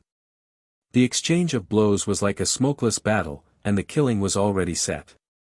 Seeing the little girl running back, the 2 of them raised their eyes at the same time and looked at her. Madame Jojo had changed into a bright red dress and a jade hairpin was inserted into her hair. Mo Lien wanted to laugh when she saw her red battle suit. The little guy was definitely up to something. Mu Xingqian's eyes were bright as he looked at his little sister. His heart was filled with joy. His younger sister was really beautiful. According to his third uncle, his younger sister and mother looked quite similar. He wondered how beautiful his mother was when she was young. "You've been brewing for so long. Come and have some tea first." Mo Lien waved at her and pulled her to sit beside her. "You 2 played chess for the whole afternoon." The little fellow picked up the teacup and curiously glanced at the table. He lost interest in a single glance. It was so boring. If it wasn't for his brother-in-law sitting here, would he let her go? "Humph," Lady Jojo blinked her eyes. "Who won?" "Of course, your husband has won this round." Mu Xingqian gave him a snort. This cunning Prince Mo. He could tell that this person was one face in front of his little sister and another in front of others. What a black-bellied fellow. The Mu family should be done with the ruckus. Arbor tilted his head. "Why don't we go back?" They should wait until they were done with the ruckus before going back. This was because Jojo only wanted to know the result. There was no need to know the process. Just thinking about it gave him a headache. Chapter 2687. Mu Xingqian's expression darkened when he recalled his father's actions. Mu Xingqian nodded with a heavy heart and said, "Okay, let's go back and take a look." The three stood up together. When they returned to the city, Jojo wanted to ride a horse. Prince Mo was amused and reached out to carry her onto the horse, but he retracted his hand from his brother-in-law's glare. His brother-in-law specially found a jujube-colored stallion for Jojo and led it to Sir Jojo. He glared at Mu Xingqian's restless hands and glared at him. So infuriating. Prince Mo glanced at his wifey aggrievedly. Jojo covered her mouth and rolled her large eyes at him. She happily hopped onto the horse and galloped off with a slap on the horse's butt. Let's see who's the first to return to the city. Mo Lien couldn't help but find it amusing. Looking at the little fellow's cheerful back, he quickly mounted his horse and chased after her. "Qiao Qiao, are there any benefits to being the first to return to the city?" "Benefits?" Arbor's spirited voice was heard. "There's good food." Hui Feng couldn't help but chuckle. He urged his horse to follow closely behind Mo Lien and Mu Xingqian. "Your Highness, let's hurry. There won't be any good food if we're late." Mo Lien couldn't help but laugh. It was already evening when they returned to the Mu residence. They arrived at the Mu residence's entrance under the red sunset glow. What they didn't expect was that Mu Jingfeng had left early in the morning and had just returned home, yet Madame's gilded garden seemed to be in an uproar. Fortunately, Madame Mu had nowhere to vent her anger after holding it in for the entire afternoon. The moment they arrived at the entrance, they were welcomed toward Gilded Garden. Arbor originally didn't want to watch this farce, but he thought that Mu Jingfeng must be fuming to death right now, so it would be good to see his agitated appearance. Thus, he agreed to go to Gilded Garden. She lowered her head to look at her bright red battle attire and hopped briskly. Her small hand was caught by Prince Mo. The Crown Prince looked at her in amusement and said softly, put on a serious expression. "Was Jojo-sama not serious?" A certain little person blinked and raised his little hand to touch his little face subconsciously. Actually, there wasn't the slightest change in expression on her stoic face. Only Prince Mo, who was familiar with her, could see through her stoic face to see her elated mood. The little fellow grinned and suppressed his good mood of watching a good show. He followed the maidservant who led the way into the Gilded Garden. As soon as he arrived at the gate of the Gilded Garden, he heard the sounds of crying. Mu Jingfeng's flustered and exasperated roars were mixed in, which inexplicably made one feel refreshed. For some reason, Jojo-sama felt very comfortable when he saw how uncomfortable they were. Mu Jingfeng turned his head and saw the three culprits walking in. His face instantly contorted. "Arbor!" Mu Jingfeng roared. "Look at what you've done." Mu Xingqian looked at his father in disbelief. "Father, what did younger sister do? Was it she who told you to have a mistress and raise her in mother's courtyard? Was it she who told you to secretly have a child with a mistress behind your wife's back?" This person was simply unreasonable. He actually had the cheek to roar at his younger sister. Mu Jingfeng's face instantly contorted, and he couldn't help but roar, "Mu Xingqian, watch your attitude." He had long been dissatisfied with this son of his. He was usually cold and expressionless, but at crucial moments, he liked to drag his father down. Chapter 2688. If it weren't for the fact that he didn't have any other sons, did he think that he could continue being the Mu family's young master? He didn't know what was good for him. Sure enough, that woman's children weren't easy to worry about. "Mu family head, what are you shouting about?" Prince Mo coldly swept a glance at him. Mu Jingfeng swallowed his anger and cupped his hands toward the Crown Prince. "Greetings, Crown Prince." Aggrieved, truly aggrieved. When others were fathers-in-law, it was always the son-in-law who was courteous to his father-in-law and saluted upon meeting. But here, it was the complete opposite. Mu Jingfeng still didn't know the Crown Prince's attitude toward the Qiao family's two elders. If he saw such a stark contrast, he would surely faint from anger. Mu Qingya was currently sitting in the main seat. Aside from some sadness on her face, there wasn't any resentment or dissatisfaction. Arbor sized her up and became increasingly vigilant. Ever since she returned, the impression that this Madame Mu gave her was that her words and actions were watertight. Everyone in the family, including the clan head and even her mother's loyal servant, Chen Yi, was full of praise for her. Arbor only trusted her intuition. No one was perfect. For a woman who could conceal her emotions so tightly and act so watertight, Arbor instinctively felt that there was a big problem with her. Of course, without substantial evidence, Arbor naturally wouldn't foolishly say something without evidence. Madame Mu had been in charge of the family for more than a decade. Arbor naturally wouldn't believe that a smart woman like her didn't have a group of forces in her hands. At Madame Mu's feet, an 18 or 19-year-old woman was currently kneeling. Her delicate face had a pair of misty almond-shaped eyes, and she was sobbing as she hugged her child. Mu Qingya's voice was somewhat cold. If master wants to take in a concubine, no one will stop him. Why should he raise her outside? Now that rumors are spreading outside, it's not pleasant to hear. Mu Jingfeng's expression was very ugly. He had already heard rumors among the people on his way back. Some busybodies even spread his romantic affairs everywhere like storytellers, saying that he gave his ex-wife's dowry to his mistress, and that he was caught red-handed by the eldest young master while fooling around. It simply made him lose all his face. It was all because of these two unfilial sons. All these years, he only had one son, Mu Xingchen. What was wrong with raising a beautiful mistress and wanting to have a few more sons? Was it worth it to make such a fuss? This pair of unfilial sons actually barged into Qiong'er's court. Their behavior was so unruly that it made one's hair stand on end. The crown princess isn't someone who lacks a courtyard. Why would she barge into someone else's courtyard and do such a shameless thing?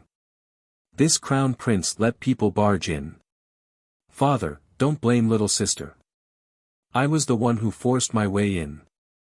Before Arbor could rebuke Mu Jingfeng, the crown prince and Mu Xingchen spoke up at the same time. Mu Jingfeng was fuming. Now that the inner court was on fire, he had to deal with Arbor, that unfilial daughter, and appease Madame Mu. It was really a headache. Although you are the crown prince, it's not right for you to trespass on private property. What house did we break into? I think you've gone senile. Arbor directly retorted. This crown princess is going to sue her for forcibly occupying a residence and encroaching on my mother's private property.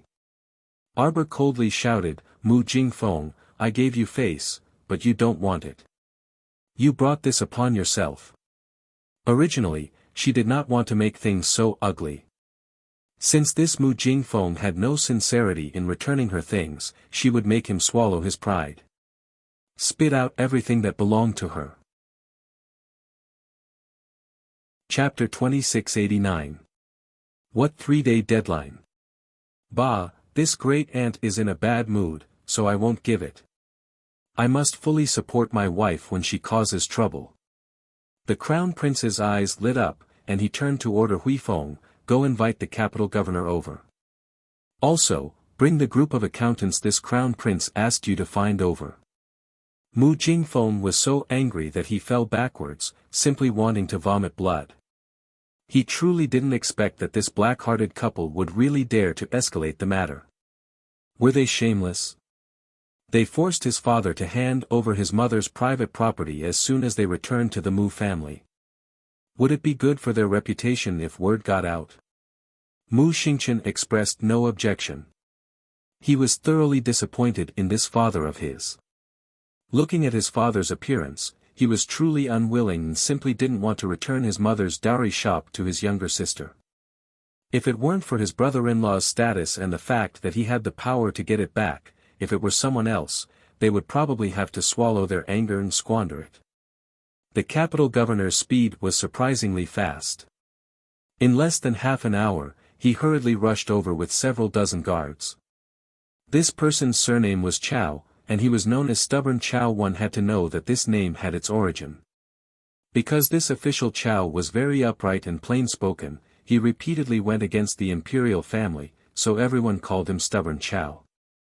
There was once when Linchuan Prince's heir returned to the capital and rode his horse on Changle Street, injuring 5 commoners. Stubborn Chow was rather swift and decisive, and after catching someone, he lifted their robes and publicly flogged them 50 times. This angered Linchuan Prince so much that he entered the palace that very night to sue Stubborn Chow, accusing him of disrespecting the imperial family. The emperor was so annoyed by Linchuan Prince that he removed Stubborn Chow from his position and sent him to prison.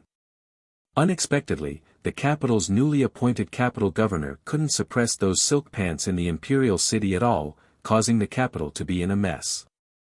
In his anger, the emperor released Stubborn Chow again. Stubborn Chow was sent to and out of prison 5 times and removed from his position 4 times, yet he was still firmly seated in this position. Thus, everyone understood that the emperor was still rather fond of this Stubborn Chow right now. Jojo was also rather fond of this Stubborn Chow. As soon as Lord Chow took the deed from Jojo, he put on a businesslike expression and ordered the mistress's family to move out of the house immediately. Not only that, he also ordered them to pay a fine for occupying the house for a period of time. Seeing the little white flower beside Mu Jingfeng sobbing uncontrollably, Xiao Mu felt greatly satisfied. She did not know why, but she felt that this little white flower's face was not pleasing to the eye. Now that she had taken a closer look, she realized that the little white flower's eyes were quite similar to hers. It was said that her eyes were very similar to her mother's. Could it be that Mu Jingfeng still liked her mother? Arbor felt as if he had eaten a fly. Stubborn Chow was very efficient in his work. He directly had Mu Jingfeng take out all the relevant accounts on the dowry list. Mu Qingya still hadn't recovered from the shock of her husband having an affair, and now she was ordered to hand over the account book by Chao Jiedo. Her face was pale and her body was on the verge of collapsing. She could fall to the ground at any moment. When Mu Rochuan rushed in, the gilded garden was in a mess. She hurriedly squeezed to her mother's side and glared at Arbor's group. "What are you doing? What did mother do wrong? Why are you angering her like this?" Stubborn Chow calmly said, "The government is handling official matters. Unrelated people, please step aside." Xian, her. Mu Qingya struggled to stand up. "Lord Chow, don't worry. I'll have my subordinates sort out the accounts." Chapter 2690. It's just that there are a lot of accounts. I'm afraid this isn't something that can be sorted out in a day or 2, it's fine. This Crown Prince has plenty of manpower here. The Crown Prince indifferently said. With a wave of his hand, he called in the 100 or so accountants waiting outside the door. This was really stabbing Mu Jingfeng's chest with hundreds of knives. Mu Jingfeng's eyes were about to pop out of their sockets. Chao Jiedo had an indifferent expression as he silently gave the Crown Prince a thumbs up in his heart. As expected of my family's Crown Prince. He has connections and authority. Beautifully done.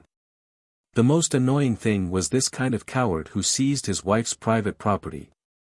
He didn't know how to rely on himself and only stared at his wife's things. What a good-for-nothing fellow.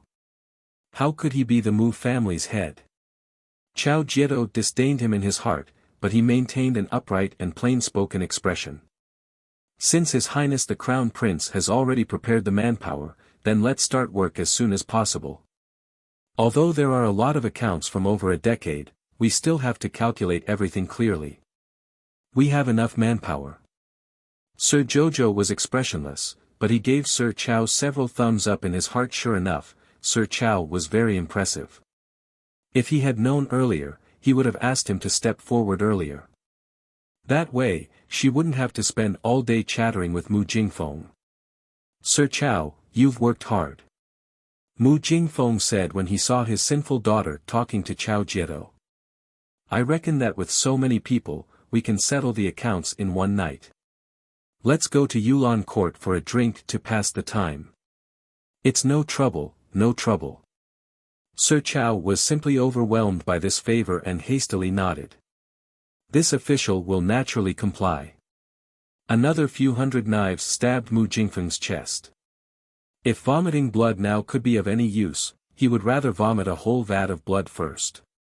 This little bastard actually invited Chow Jiedo to eat and drink, planning to sit and wait for the results to come out in one night.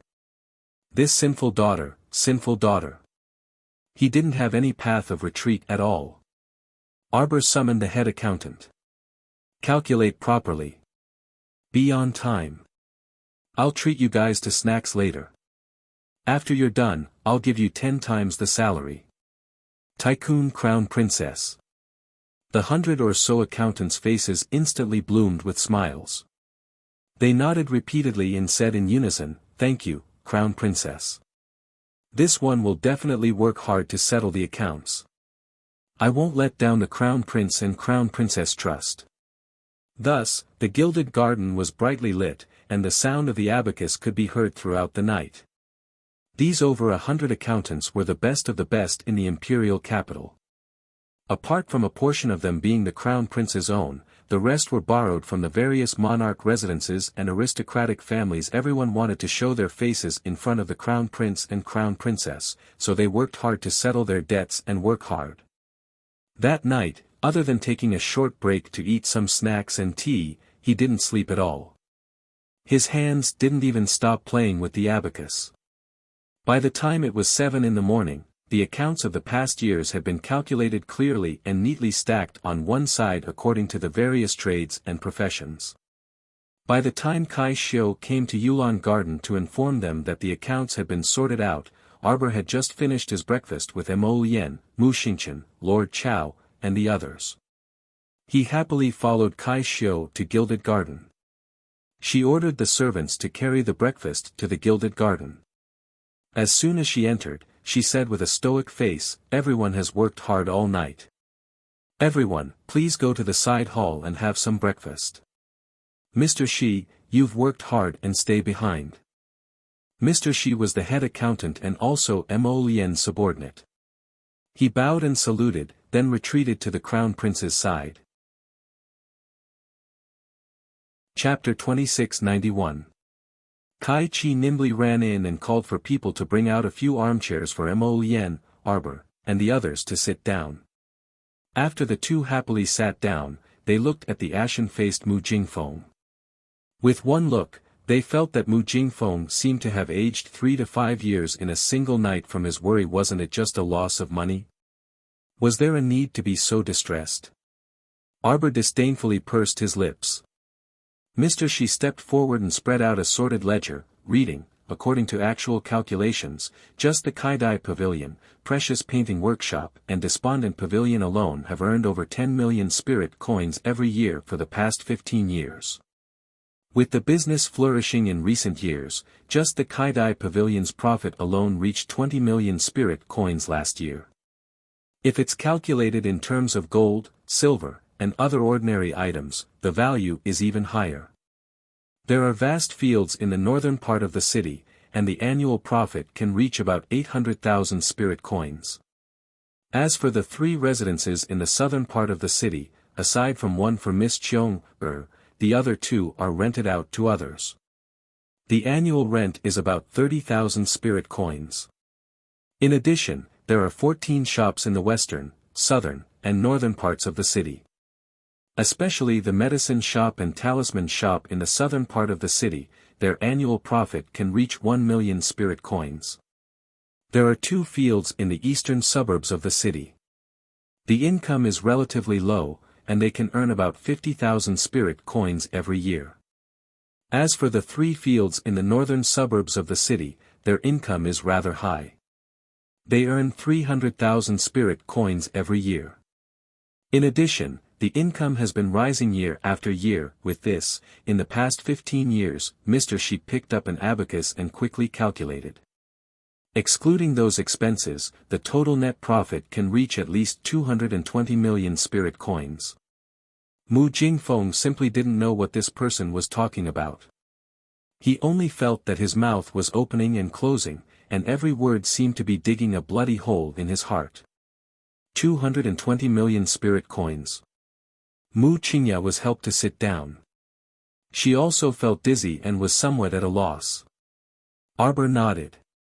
Have you calculated the expenses of Mu Jingfeng's concubines and illegitimate children all these years? Yes, the crown princess. It's all calculated. Madame Mu's monthly salary is 20,000 spirit coins. Miss Mu's monthly salary is the same as young Master Mu's, 10,000 spirit coins. As for the Mu family's 4 concubines, each of them costs 3,000 spirit coins. The 3 concubine-born daughters each have a monthly salary of 5,000. There are a total of 74 servants in the main branch. Every month, they have to pay enough. Mu Jingfeng roared in anger. He felt that he had lost all his face today. The most hateful thing was, stubborn Chow was still drinking tea at the side, listening calmly in the midst of chaos. This kind of family matter was actually brought to the court. He had simply lost all his face, both inside and outside. Arbor mockingly glanced at Mu Jingfeng and smiled sarcastically. The Mu family's head is spending his ex-wife's dowry, yet he's quite unrestrained. Although the prices of goods in the Great Divine Prefecture were high, they were generally 5 times higher than the middle 6 prefectures. However, 100 spirit coins were enough for an ordinary family's daily living expenses. The monthly allowance that the Mu family head gave to the concubine was as high as 100 spirit coins a day. This did not include the clothes, shoes, socks, rouge, face powder, and gold and jade jewelry that were made for the 4 seasons every year. How could he have such a big face? How much is there in total? Have you calculated it yet? Arbor coldly asked. For the past 15 years, the main branch has given the masters a monthly allowance of more than 15 million spirit coins. Chapter 2692.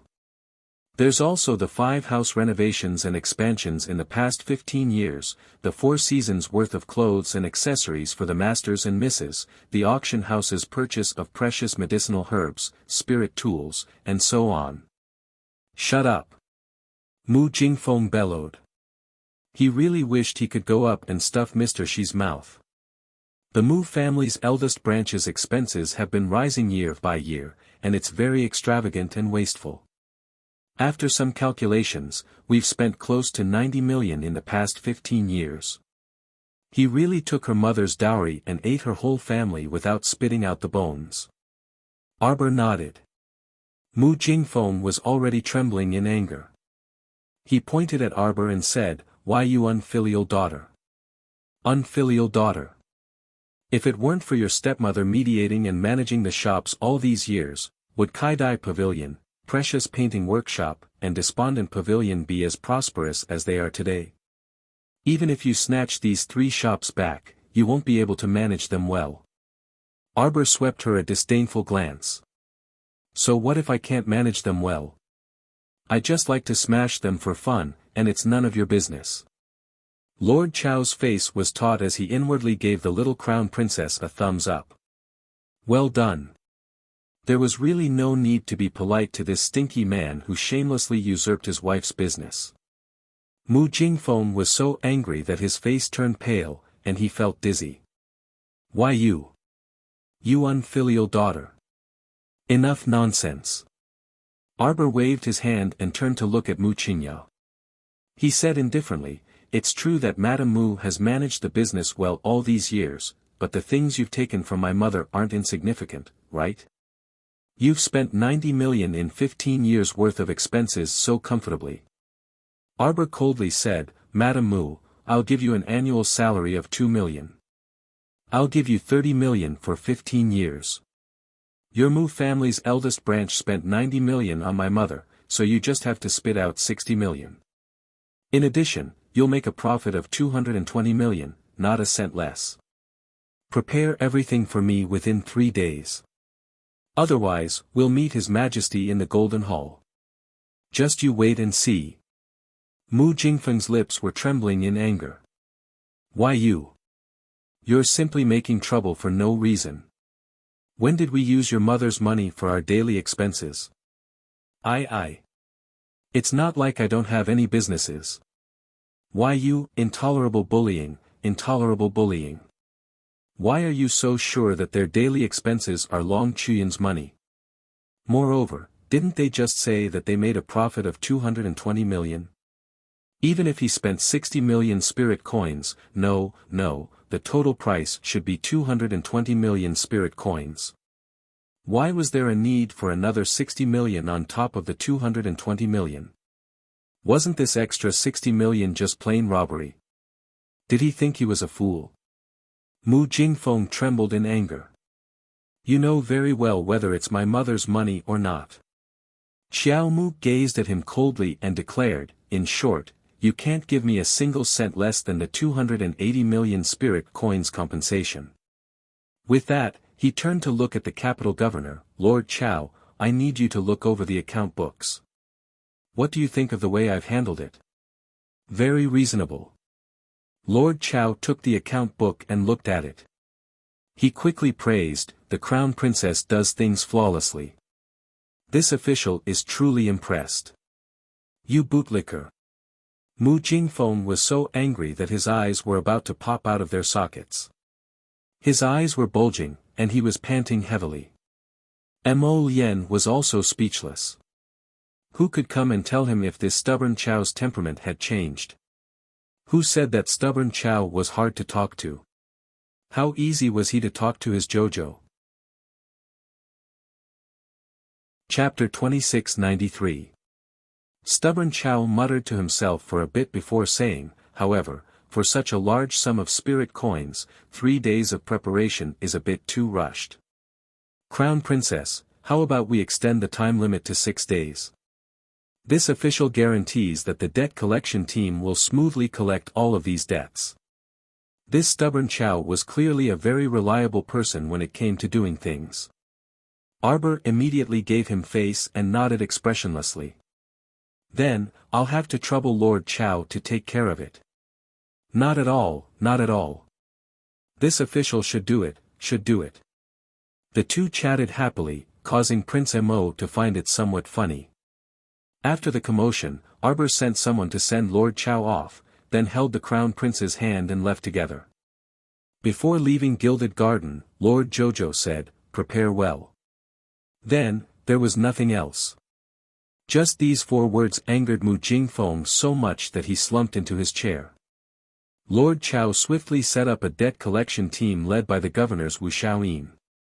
He organized 17 to 18 subordinates and moved into the Mu estate that night. Before the next day, this matter had become the topic of conversation in the entire imperial capital.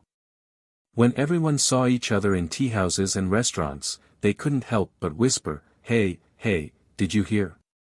Family head Mu kept a mistress in his wife's dowry residence and was caught red-handed by eldest young Master Mu. She's already in the residence now. How could I not have heard? Look at how big the commotion has become. I heard that the mistress who's like a little white flower has angered Madame Mu half to death. Tisk tsk, how pitiful. Family head Mu can even bear to hurt such a gentle and kind woman like Madame Mu. Oh, you don't understand, right? The old saying is absolutely correct. A wife is inferior to a concubine, and a concubine is inferior to a mistress. I didn't expect that the prim and proper family head Mu to be so dissolute in private. Someone immediately sneered, dissolute my ass, I think he's just shameless. Otherwise, he wouldn't be so brazen as to let his mistress into his wife's dowry residence. That's right. That's his wife's private property. How could he do that? No wonder the crown princess flew into a rage and ordered him to hand over his wife's dowry. I heard that the Mu family's patriarch is in a terrible fix these days. He's really unlucky. That's right, the officials of the capital government organized a debt collection team and directly entered the Mu family. I heard that you have to pay it back within 6 days. That's hilarious. Everyone gloated for a while. Anyway, the knife didn't fall on their heads, so they were especially happy to see other people being dug out with a blunt knife. In particular, that person was the patriarch of a great family that ordinary people like them could never hope to touch. Since he was so unlucky, everyone was happy to watch the show from the side. The mentality of some people was somewhat distorted. If you were living well, they would lower their heads and fawn over you. Once you fell from your high and mighty position and were unlucky, they would mock you even more merrily than those who usually couldn't be bothered with you. The next day, Mu Jingfeng had people go out on the streets to ask around. He didn't know how much the matter had escalated, but he was so angry that he nearly died. Mu Jingfeng hid in the court alone and threw a fit. No matter who he looked at, no one was pleasing to the eye. Madame Mu also felt extremely wronged. Who did she offend? Chapter 2694. While everyone was scolding Mu Jingfeng, they couldn't help but mention her. The next day, Madame Mu fell ill after a sleepless night. She didn't leave her room in Gilded Garden and merely rested on the soft couch. The wet nurse, Nanny Chiu, was attending to her from the side, her eyes filled with heartache. She had always seen how hard Madame had worked all these years. Now that something like this happened, even if Madame didn't say anything, she must be feeling terrible in her heart. Madame. Tsong Lu angrily ran in and couldn't help but scold as soon as she entered, that little slut is here again. She's kneeling outside and begging for forgiveness. I told Bai Hui to chase her away. Madame Mu slightly raised her head and sighed. Bring her in. Madam. Tsong Lu angrily stomped her feet. Her madam was good at everything, but her personality was too kind. It was fine if she treated those old concubines well. Aside from concubine Huang, who gave birth to fourth Miss Mu Ro Yi, the other three concubines didn't have any children, so they couldn't be arrogant. The other two bedwarmers were of low status, so they were naturally controlled by Madame. However, this time, this little white flower, Cheong, that master brought back from outside, couldn't be compared to the previous ones. This Cheong, was only 17 or 18 years old and had a delicate and gentle appearance. Most importantly, she already gave birth to a daughter for Master. Yesterday, Master named the little slut that the mistress gave birth to Mu Ro Shui. When Tsong Lu thought of this, she became even angrier. She felt that her madam wasn't worthy. Why was that mistress so rampant? Wasn't it all because she had Master's favor? Mu Qingya's brows were tinged with faint melancholy, and she softly sighed. It's fine as long as Master likes her. If he had brought her home earlier, there wouldn't be so much trouble today. A large part of the reason for her anger wasn't that Mu Jingfeng found a mistress outside, but that he had to hide it from her, causing the matter to reach this point where it couldn't be resolved. She already knew that Mu Jingfeng was talented, intelligent, and affectionate. She was an ordinary person who found it difficult to cultivate. It was all thanks to Mu Jingfeng's trust and love for her that she was able to sit in the position of the family's madam. How could she dare to ask for anything else? She only hoped that her husband could be with her for a long time. As for the rest, it's fine as long as my husband likes it. Tsong Lu almost cried out when she saw her mistress compromise like this. She couldn't help but resent the little white flower kneeling outside the door even more. If it wasn't for that bitch, would Madame be so sick that she couldn't even get out of bed today? Yuan Qiong walked in, swaying with each step like a little white flower. When she saw Madame Mu, she knelt on the ground with a plop and confessed in tears. Madame Mu naturally wouldn't argue with a mistress, but she wasn't in the mood to comfort her. After waking her up, he simply instructed her to stay in the residence with ease, and then sent her away. As soon as Yuan Qiong left the Gilded Garden, her face was twisted with anger. She thought about how she had knelt in that woman's courtyard early in the morning, acting humble and submissive, wanting to get along with her peacefully. She didn't expect that he wouldn't give her any favors at all. If he had known earlier, he wouldn't have acted like that and knelt in that woman's courtyard early in the morning. Thinking of Mu Qingya's arrogant attitude just now, Yuan Xiong felt uncomfortable all over. So what if she was the madam of the family? She looked down on her so much.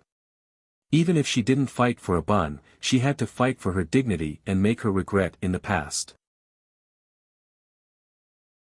Chapter 2695. Arbor sent people to the Gilded Garden in his father's courtyard to inquire about the situation. When he heard that the debt collection team's work was proceeding in an orderly manner, Sir Jojo was very happy. He let Kai Xiu gather all the accountants who had worked all night and had enough rest the night before. In a good mood, he gave everyone 20 times their wages. Originally, they had agreed on 10 times the pay, but now, it was doubled again. Everyone was overjoyed. Reaching out to take the 2,000 spirit coins that the Crown Princess prepared for each person, everyone's face was blooming with joy. After giving out the wages, Arbor let everyone leave. Even if some of them couldn't control their mouths and spread the news that the Crown Princess would take over a lot of dowry shops, it didn't matter. The little rich lady was not afraid of people talking. In any case, she had inherited thousands of acres of fertile land, 5 prosperous shops, and the half-moon cliff from Prince Khan. The news had already spread far and wide in the capital. As for who spread the news, it was easy to guess. It must be Princess Kang's adopted daughter, Miss Luiran. Not convinced? Just hold it in. Who asked Sir Jojo to be so likable? After so many days, this and that, the Crown Princess had already transformed from a little village girl into a big winner who had reached the pinnacle of life. So be it, she didn't care anyway. Early in the morning, Sir Jojo, who was living a very happy and comfortable life, sat down cross-legged and cultivated for a while. Suddenly, he heard Qiuqiu say to him, Master Silver, Qi Xian and the rest have all come out of seclusion and are probably going to advance in rank. Let them go out and advance in rank. Otherwise, the spiritual energy in Paradise Planet will be used up. Sir Qiuqiu had collected so much spiritual energy with great difficulty, he couldn't let those little bastards advance in rank and cause a disaster. The stingy Sir Qiuqiu was secretly scheming in his heart. Arbor was so smart, he naturally knew what it was thinking and couldn't help but find it funny. Okay. It was good to advance in rank. Let Xian and the rest go to the Mu family's back mountain, where there was a lot of spiritual energy in heaven and earth, they would naturally advance in rank. It was also good for his cultivation. A white light flashed. Qi Xian, Duan Muqing, and little Fatty appeared beside her. Without a second word, Arbor called Huifeng to bring them to the spacious area behind the Mu clan's mountain to advance in rank. Qi Xian, Duan Muqing, and the others had been in seclusion for a long time this time. Their cultivation levels would definitely improve greatly. Just thinking about it made her happy for her friends. She was happier than if she had advanced. Mr. Jojo pushed open the door and walked out. He looked in the direction where his friends had left and pursed his lips. This was the scene that Mo Lien saw when she walked over. The little guy was standing at the door under the sunlight. His eyes were sparkling and he was extremely adorable. He flew to her side and pulled her into his arms. He kissed her soft little cheek. Jojo, what's the good news? Xian and the others have come out. Crown Prince Mo the Great immediately harumphed. How could this be considered a good thing? Qi Xian and the rest of the troublesome fellows had come out. This meant that there would be even more people who would fight with him for the little one's attention in the future. Arbor blinked and glanced at Prince Mo. Xian and the others went to the back mountain to advance in rank. Okay. Prince Mo forced himself to be happy. That's perfect. There's a banquet in 5 days. Let them participate as well. Chapter 2696. Sir Jojo didn't have any objections. In any case, she would go wherever her husband went. If it was a banquet, then so be it. At worst, she would just wear her red battle clothes and fight to her heart's content. Mo Lien looked at her expression and wanted to laugh. "Jojo, what are you thinking about?" Arbor raised her head and glanced at him. "Nothing." Mo Lien lowered his head and rubbed against her little head.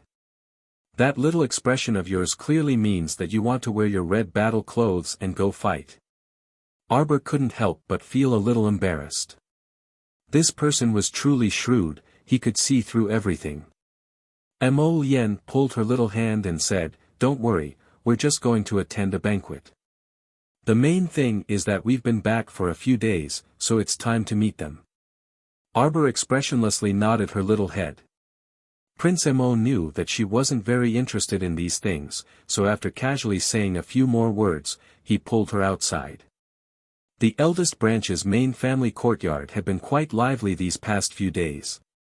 The debt collection team had been urging them to gather the 280 million spirit coins as compensation, causing blisters to form on Mu Jingfeng's lips and his heart to burn with anxiety. Old Master Mu expressed that he was willing to fork out 50 million spirit coins to help compensate the first branch. The second branch, fourth branch, and fifth branch pretended to be deaf and mute and didn't say anything. Old third, old sixth, and old seventh weren't married, so they couldn't manage the affairs of their eldest brother's branch. Thus, in the entire Mu family, the first branch fought restlessly every day. The second branch, fourth branch, and fifth branch looked on, expressing their helplessness. Mu Jingfeng spent 3 days in this damned sun, each day feeling like a year. On the fourth day, the direction of the rumors outside suddenly changed. No longer were the rumors of the Mu family's family heads' romantic affairs. This rumor suddenly rushed to the Crown Prince Consort's head again when Kai Chi angrily ran in to inform them of the rumors. Arbor was lying under the warm sunlight, drawing talismans one by one. They said that Xiao Xing girl was originally someone from the Crown Princess's room. After being chased out, he suddenly turned into a terrifying monster and attacked the Crown Princess. They even said that it was because the Crown Princess had returned that the monsters followed her. That day on Changle Street, the Holy Maiden of the Sun Moon Temple said that the Crown Princess was the source of the disaster. They said that it was all true. It was precisely because the Crown Princess returned to the Mu family that a monster appeared in the Mu family. Arbor's hand that was holding the talisman brush paused for a moment. He raised his eyes to look at Kai Chi's flushed little face. "Is this matter being spread all over the streets?" Kai Chi was so angry that she nodded vigorously. "This servant heard about it when I went out to buy things." Arbor nodded. "Huifeng. What are your orders, Crown Princess?" "Go and inform Wu Xiaoyin that I, the Crown Princess, will receive 280 million spirit coins as compensation tonight. Also, go and tell Mr. Shi to prepare an accountant. Tomorrow morning, we will go to each store to arrange for people. Also, are the senior servants in charge ready? If so, we will set off together tomorrow." "Everything is ready, Crown Princess." Huifeng silently lit another candle for Mu Jingfeng.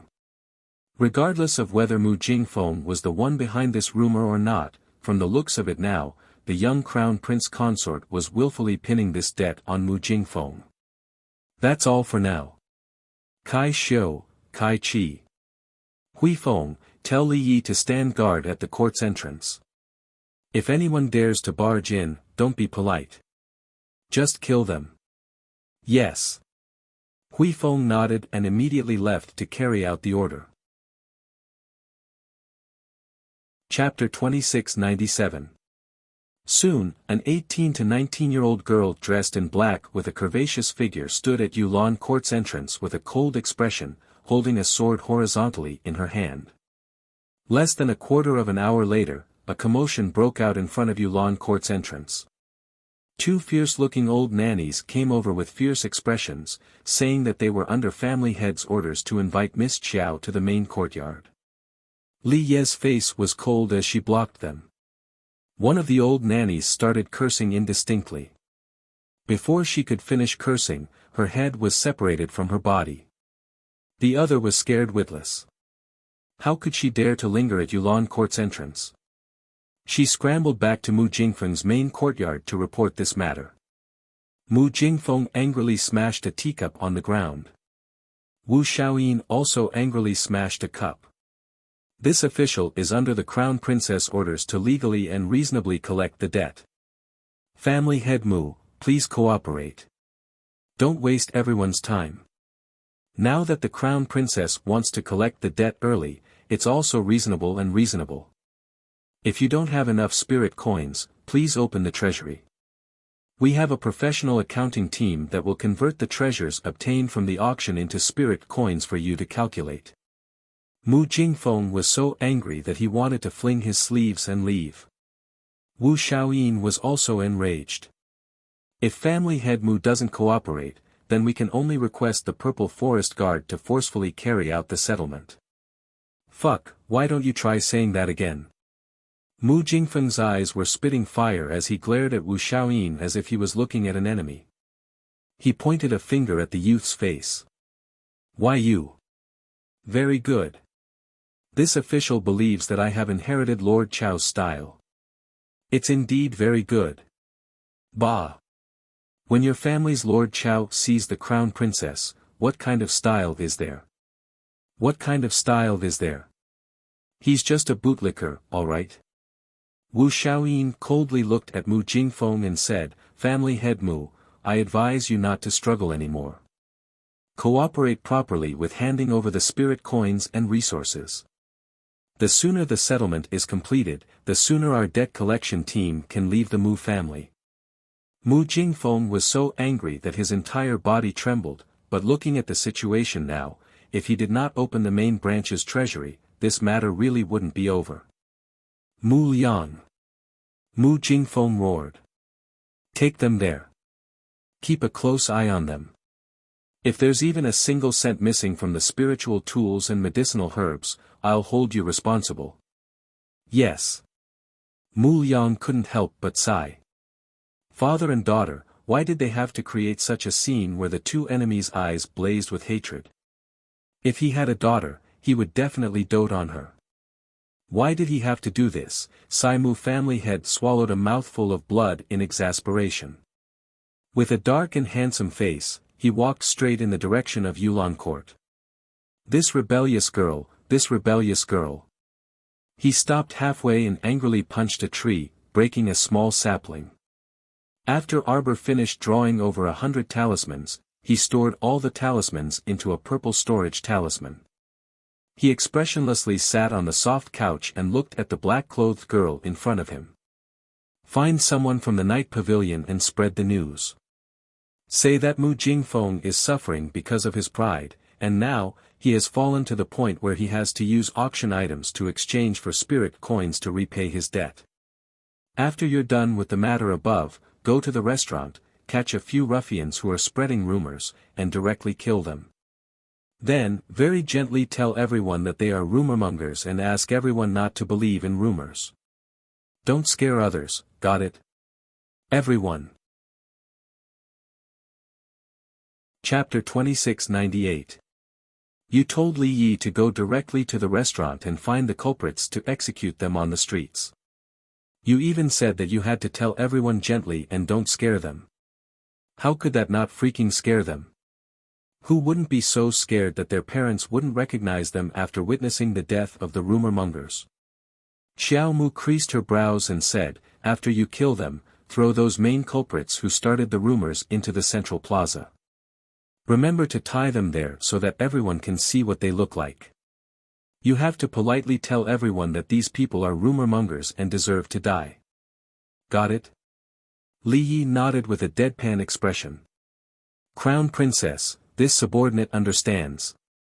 Arbor nodded, but still worriedly reminded, remember not to scare them. Eunuch Chen, who was standing at the side with his head bowed, stumbled and nearly fell to the ground. Crown Princess, are you really not here to make a fool of yourself? The Crown Princess had a solemn expression. Seeing that Li Yi understood her words, she nodded and waved her hand to send her off. After the sun set, the crown prince finally extricated himself from the emperor's place. Before he could ask about the rumor, he saw Li Yi walk in. "Greetings to the crown prince, crown princess." "How did it go?" the young crown princess asked with a serious expression. "Well done," Li Yi answered. Eunuch Chen felt like laughing. Could it be that this subordinate resembled her master? This new lass called Li Yi had a stoic face that somewhat resembled the young crown prince consort. Her words and actions were also short and concise. This subordinate followed the crown princess's instructions and had the night pavilion's members spread the news. Then, we went to a large restaurant in the imperial capital where people from all walks of life gathered. Sure enough, this subordinate caught 3 ruffians who were spreading the rumor that the crown princess was the source of the disaster. This subordinate didn't scare them. This subordinate only drew my sword and splattered their blood on the spot. But the strange thing was, before this subordinate could explain, the people in the restaurant screamed and ran away. The crown prince's mouth twitched silently. This subordinate swears that this subordinate really didn't scare anyone. The little crown princess nodded. Li Yi said with a cold face, "This subordinate will throw these 3 ruffians into the central plaza and hang them on the pillar next to the mission board." I didn't expect that even the people in the square would run away this time. I only had time to say that they were spreading rumors before I could finish. Everyone had disappeared. I'm sure I didn't scare anyone. The little crown princess nodded again. Prince Mo was having a hard time trying to hold back his laughter. Li Yi then said, "This subordinate had no choice but to hang a sign on the ruffian's body to explain what happened. I believe that anyone with eyes can see it." "How did you write it?" "This subordinate writes, 'Those who spread rumors and slandered the crown princess shall die.'" The little crown princess took out a small porcelain bottle from her inner world and handed it to Li Yi. She patted her shoulder and said, "Not bad. Here's your reward." Prince Mo held his forehead and couldn't help but burst into laughter. The little crown princess and Li Yi turned to look at him at the same time and cursed inwardly. Why is the crown prince laughing over such a serious matter? It's been hard on you. Go back and rest. The little crown princess had Li Yi go back. That night, the rumors about the crown princess all disappeared without a trace. Mu Jingfeng's glorious deeds were once again brought up, and the streets and alleys were abuzz with it. The next morning, the crown princess brought a group of people and headed to Kaidai Pavilion in a grandiose manner. Chapter 2699. Late that night, the first branch of the Mu family finally collected 280 million in compensation and handed it all to Wu Xiaoyin.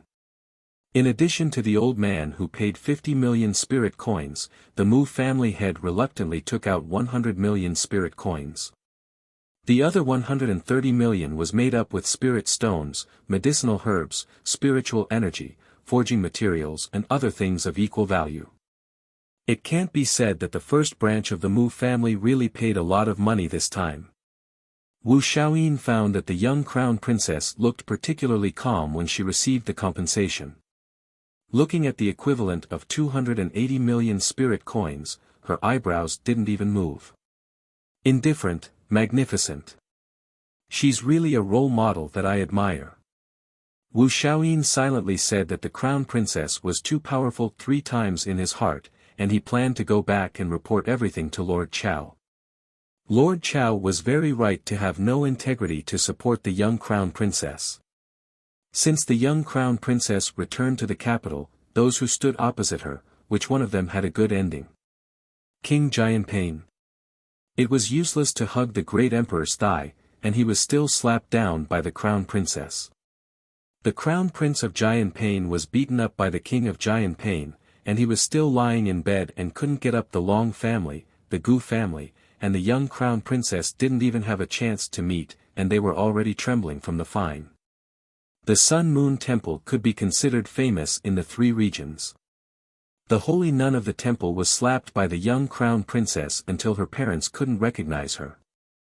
To bring the holy nun home, they also had to pay a corresponding large compensation this time. It was the Mu family head's turn. The extent of bleeding could be said to be not a great loss of vitality. After this incident, the Mu family head was afraid that the entire first branch of the Mu family would be depressed for who knows how long. How could he be so extravagant when it came to spending in the future? Wu Xiaoyin concluded that people wouldn't die if they didn't court death. Therefore, it was better to weigh their own strength and see if they should court death. The next morning, the Crown Prince Consort, who was feeling refreshed, woke up early in the morning. She had someone set up a carriage and brought along a group of stewards, nannies, and accountants to Kaidai brothel. The Crown Prince was called into the palace by the great emperor early in the morning. Jojo didn't want the man to be involved in this matter. She could handle it herself, so there was no need for Prince to do it. There were about 20 to 30 horse-drawn carriages, carrying dozens of accountants, hundreds of stewards, nannies, servants, and so on. When the group of people left the Mu residence, it naturally caused a huge commotion. When someone reported this to Madame Mu, Mu Qingya was dumbfounded. The Crown Princess' first stop is Kaidai Loft. Song Lu stomped her feet and shouted angrily, "The Crown Princess is completely looking down on you, madam." Mu Qingya couldn't help but smile bitterly. It was originally Sister Chu Yun's business, so it's reasonable for the Crown Princess to want to take it back. However, how much would the Crown Princess know about this business? He was worried that the little girl would squander away all of Long Chuyun's shops. Song Lu couldn't help but stomp her feet and shout resentfully, "My dear madam. You're so kind-hearted that you're still worried about her at this time. She really doesn't look down on you, madam." Mu Qingya glared at her. "I'm originally managing these businesses on behalf of the Crown Princess. Isn't it natural for the Crown Princess to want to take them back? Don't say such things again in the future. Go inform Qin Yang and the others to have those stewards receive the Crown Princess well. Don't neglect her." Chapter 2700. Qin Yang greets the Crown Princess. A middle-aged woman wearing a blue and white cloth jacket with neat features led a group of steward nannies out of Kaidai veranda's main entrance. She bowed to the Crown Princess, who was leading a group of people, and stopped majestically in front of Kaidai veranda's main entrance. The young Crown Princess alighted from the carriage and expressionlessly nodded at the woman. Li Yi expressionlessly followed behind.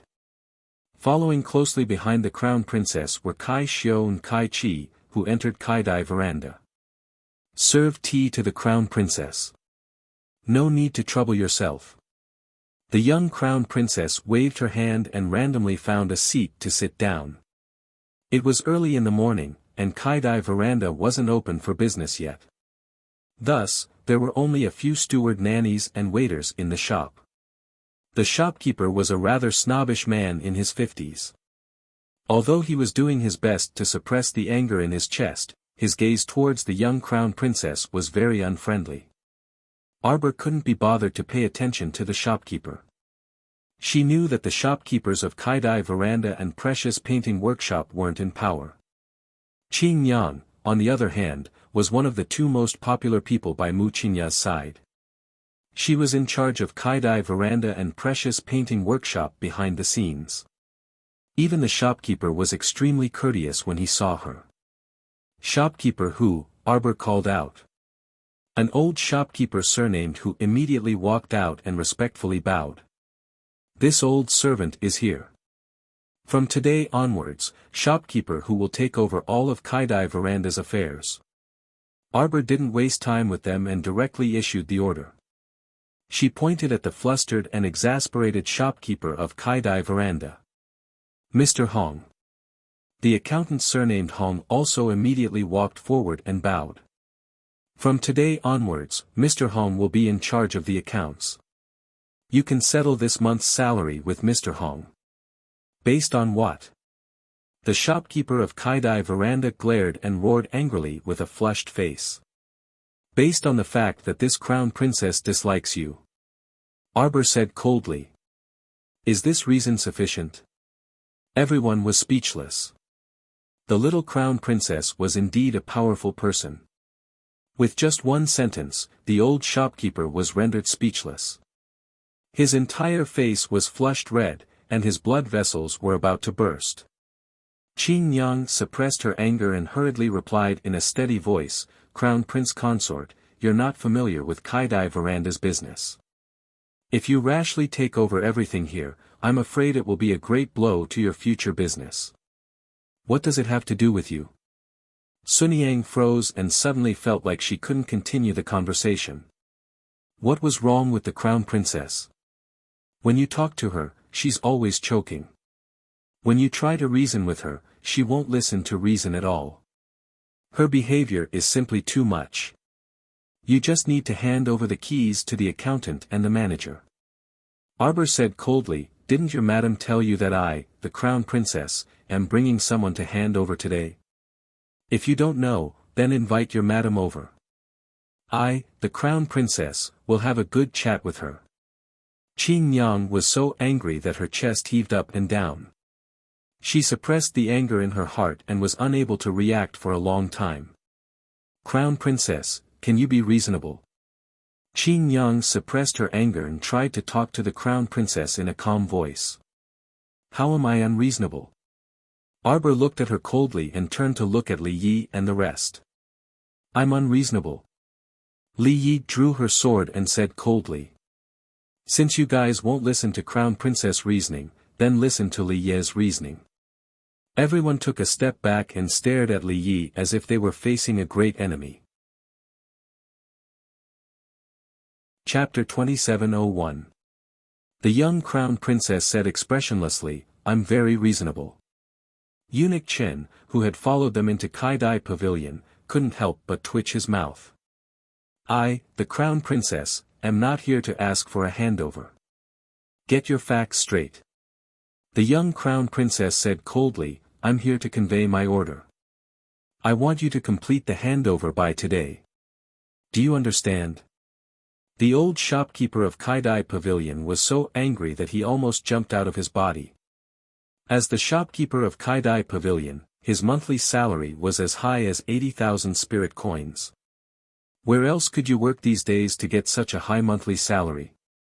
How could he be willing to take a few months' salary and then be miserably chased away by others? The old shopkeeper looked at Qin Yang, who was beside him, for help. Although Qin Yang was also very angry, there was nothing she could do. The crown princess insisted on this and even brought people here to hand over the work. What could she do? The deed to Kaidai Pavilion's shop was clearly the young crown prince consort's property. How could she openly snatch it? She was so angry that her head hurt, but there was nothing she could do. Qin Yang took a few deep breaths and could only look at the young crown princess and say, "Crown princess, isn't it a bit too childish to complete the handover in one day?" The only thing she could do now was to drag things out. She had to drag things out first. Qin Yang was very unwilling to hand over the Kaidai Pavilion, which she had worked so hard to take care of, to someone else to manage. When Kaidai Pavilion was half dead in the past, she and her madam had taken care of the property conscientiously and racked their brains to make Kaidai Pavilion big. The young crown princess didn't do anything. Just because she inherited her mother's dowry, she could take over all the property and enjoy the success she had now. The crown princess glanced at Qin Yang coldly. She knew that she would definitely be stopped when she came to hand over the handover. Mu Qingya's words were pleasant to hear, but her subordinates didn't do anything practical. Their attitude of making excuses annoyed her. Today, settle the accounts with Mr. Hong. Complete the handover of all the work in Kaidai Pavilion with shopkeeper Hu, the young crown prince consort said expressionlessly. Don't try to play dumb and fool me. If you think I'm young and easy to bully, Arbor glanced at Li Yi. Li Yi immediately unsheathed her sword and slashed at the black wooden table beside her. With a "chi" sound, the table broke into pieces. Everyone in the shop turned pale and shrank back hurriedly. The setting of drawing a sword at the slightest disagreement was simply too terrifying. You can try the sword in my hand. Li Yi replied expressionlessly. Qin Yang's heart trembled slightly, and she took a step back with trembling steps. Her eyes flickered as she looked at the crown prince consort in front of her. She took a breath and bowed, saying, Qin Yang understands. Today's matter had to be handed over regardless of whether she wanted to or not. If she didn't give in, according to the little crown princess's usual style of doing things, she really might execute all these rebellious people. Why should she feel sorry for her own life? Qin Yang turned her head and saw that the old shopkeeper still wanted to make a fuss. She glared at him. Go hand over the handover. The old shopkeeper's surname was Zhang. When he heard this, his face immediately flushed red, and his eyes surged with anger and disappointment. Chapter 2702. He said with dissatisfaction, Qin Yang, this Zhang believes that he has been working hard for Kai Dai Pavilion all these years. What reason do they have to not want me as the shopkeeper? Li Yi did not say anything and went forward to pick up the chattering shopkeeper. Lu Li Lu Su. Shopkeeper who? Coming. Shopkeeper who hurriedly followed after her. It was unknown how Li Yi taught the old shopkeeper a lesson, but very quickly, shopkeeper who began to smoothly hand over the business. Kai Dai Pavilion's original accountant also followed Mr. Hong to hand over the accounts with a submissive expression. Arbor pointed to 2 nannies in charge and brought along 7 to 8 nimble and agile maids to check the original nannies and waiters in Kai Dai Pavilion. Those waiters who served the dishes and washed the dishes did not need to be chased away. Arbor got people to hand over the important jobs such as the accountant. As for the people below, if they wanted to cause trouble, they were all chased away. Those who wanted to do a good job could stay. It did not matter. In less than an hour, the handover in Kai Dai Pavilion was on track in an orderly manner. Arbor then brought the remaining people to another prosperous shop on Changle Street, Precious Painting Workshop. Before leaving, Arbor glanced at the silent Qin Yang and said indifferently, Follow me to Precious Painting Workshop. Qin Yang was so angry that her chest hurt, but there was nothing she could do. Looking at the little crown princess attitude today, it seemed that she was going to go door to door and bring people to hand over these shops. Her movements were so fast that even if she wanted to do something behind the scenes, it was simply too late. Xiao Mu was particular about efficiency when doing things. He directly brought people to Precious Painting Workshop and after some pressure, left the new shopkeeper and accountant in Precious Painting Workshop. Qin Yang could not help but say indifferently, Precious Painting Workshop's business is not as simple as Kai Dai Pavilion. Kai Dai Pavilion was a place that sold food and drinks. If the little crown princess took over and continued to cook according to the previous recipes, she would be able to maintain her business. On the other hand, Precious Art Workshop specialized in selling jewelry and beauty products. Without those novel flower designs provided by Madame, without Madame's endless ideas, without Madame's handmade makeup powder and fragrances, let's see how many months this Shenhua workshop can continue operating. The young crown prince consort took a tour around Zhenhua workshop. She had to admit that Madame Mu's business methods were quite unique. The Precious Painting Workshop was not like other shops where the shopkeeper sat in the main hall and locked the jewelry in the counter. The more precious items were brought to the second floor for a tour. The jewelry and makeup products in her shop were all hung on the wall, and it was a dazzling sight to behold. What kind of jewelry do you want?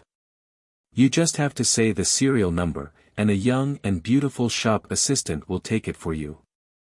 The design and appearance were very trendy.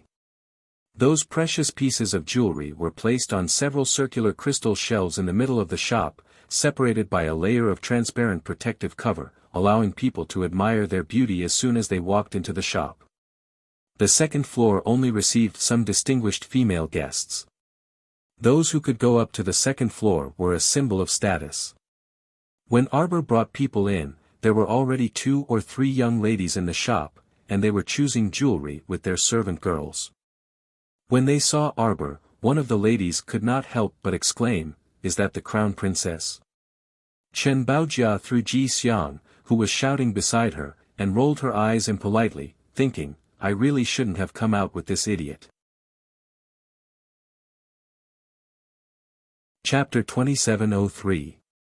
Ji Xiang's face turned slightly pale. She felt that there was something wrong with her. Seeing the little crown princess inexplicably made her heart flutter and her palms sweat slightly. This was a strange symptom that made one's complexion change at the sight of the crown princess. She really didn't dare to provoke this powerful little crown princess. Previously at General Zhong Li's residence, a group of noble ladies had teamed up to ridicule the crown princess. In the end, they were slapped in the face by the crown princess every time. Afterwards, these noble ladies secretly wanted to lure the stingers to sting the crown princess. In the end, the crown princess was unscathed, but they were stung by the stingers until they cried for their parents.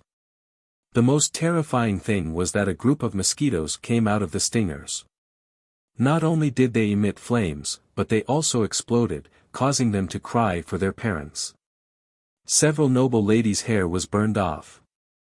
Ji Xiang was also the first to bear the brunt. Her hair was scorched, and her hands and body were injured quite badly. She had been resting for many days. When she heard that a new batch of jewelry had arrived at Precious Painting Workshop, she was itching to come out and meet people. In the end, she didn't expect to meet the little crown princess as soon as she came out. Ji Xiang couldn't help but want to cry now. She hurriedly walked forward and obediently bowed to Arbor. Greetings to the crown princess. Arbor glanced at her indifferently. You may dispense with the formalities. Ji Xiang heaved a sigh of relief. Although the little crown princess' attitude was cold, she didn't look like she wanted to make things difficult for her. In fact, Ji Xiang didn't need to worry at all. Arbor was the kind of person who would only slap you to death if you courted death and provoked her. Moreover, once she took revenge on the spot, she would at most ignore you the next time she saw you. She wouldn't attack you again. If you didn't provoke her, why would she go crazy and slap you? Is the crown princess here to take back Precious Painting Workshop today? Who in the imperial capital didn't know that the crown princess had been causing a ruckus in the Mu clan's main branch and taking back her mother's dowry? Ji Xiang tried to strike up a conversation. The little crown princess glanced at her and nodded indifferently. On the side, Chen Baojia gritted her teeth. A slightly stiff smile appeared on her face as she walked forward and bowed. Greetings to Crown Prince Consort. If it wasn't for Ji Xiang's brainless shout, they could have pretended that they didn't see the crown princess and dispensed with the etiquette. Chen Baojia was so stupid that she had to come forward and salute her. Chen Baojia was angry in her heart, but the smile on her face was more brilliant. The little crown princess recognized Chen Baojia. Of course, he did not have a good impression of her. This person was Empress Dowager Chen's grandniece. As soon as she moved into the Crown Prince Palace, she sent little Eunuch Li to test her bottom line. She even wanted to stay in the Crown Prince's residence and steal her husband. She didn't have a good impression of her at first glance. Arbor put on an even colder face and didn't let Chen Baojia get up. He just stared at Chen Baojia coldly. Ji Xiang's heart was slightly startled. She stood there trembling with fear as she curiously sized up Chen Baojia. That day, they had angered the crown princess together. She didn't expect the crown princess to be so rude to Chen Baojia while her attitude towards her was still alright. Did something happen between the two of them that she didn't know about? Chen Baojia gritted her teeth and forced a smile. She lowered her head and squatted slightly. She was so angry that her heart was trembling. Her voice revealed a bit of grievance. Chapter 2704. Chen Baojia was so angry that she straightened up and her lips trembled when she saw her leave without looking back. She stomped her feet and said to Ji Xiang beside her, "It's all your fault. Why did you greet that woman? He had caused her to suffer such a great humiliation. She was so angry that her entire body trembled slightly.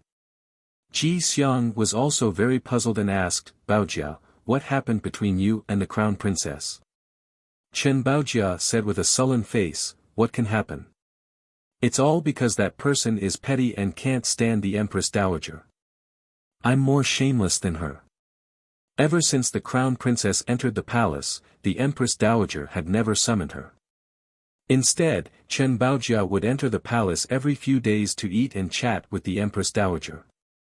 Wasn't Chen Baojia more shameless in front of the Empress Dowager? Thinking of this, Chen Baojia's anger eased a little. With a cold face, she glanced at the empty shop and snorted, "I think there's no need to come to Zhen painting workshop in the future." "Baojia, why do you say that?" Ji Xiang asked in surprise. Was this person a pig's brain? Chen Baojia glanced at her resentfully and said, "Now that the shop has been taken back by the crown princess, think about it. Can a girl from the village manage Zhen painting workshop well? Does she know about jewelry trends? Does she know what kind of beauty products are suitable for the young ladies of aristocratic families?" Chen Baojia smiled sarcastically, "She doesn't know anything," and rashly snatched Zhen painting workshop from Madame Mu's hands. "I think Zhen painting workshop won't be able to operate for long. Sooner or later, it will be ruined by her." "Baojia." Ji Xiang clutched her sleeves tightly and glanced at Chen Baojia timidly, "Let's be careful with our words. Look at you. I only scared you in Zhong Li's residence and you're scared out of your wits." Chen Baojia glanced at her unhappily, "Let's go." Ji Xiang hurriedly followed up and the two of them left Zhenhua workshop. When Chen Baojia returned to the residence, she called for her personal maidservant, "Bring 2 servants and go to Changle Street to buy a few hooligans to help me spread the news. Say that the crown princess, the village girl, doesn't know what's good for her and forced her legal mother to hand over Zhen painting workshop. However, she's just a village woman from a small mountain village in the Lower Star region. She doesn't have such good eyesight. The precious painting workshop in the future won't be as good as before. Only village girls will be willing to buy things from Zhen painting workshop." Chen Baojia said sarcastically with a sneer on the corner of her mouth.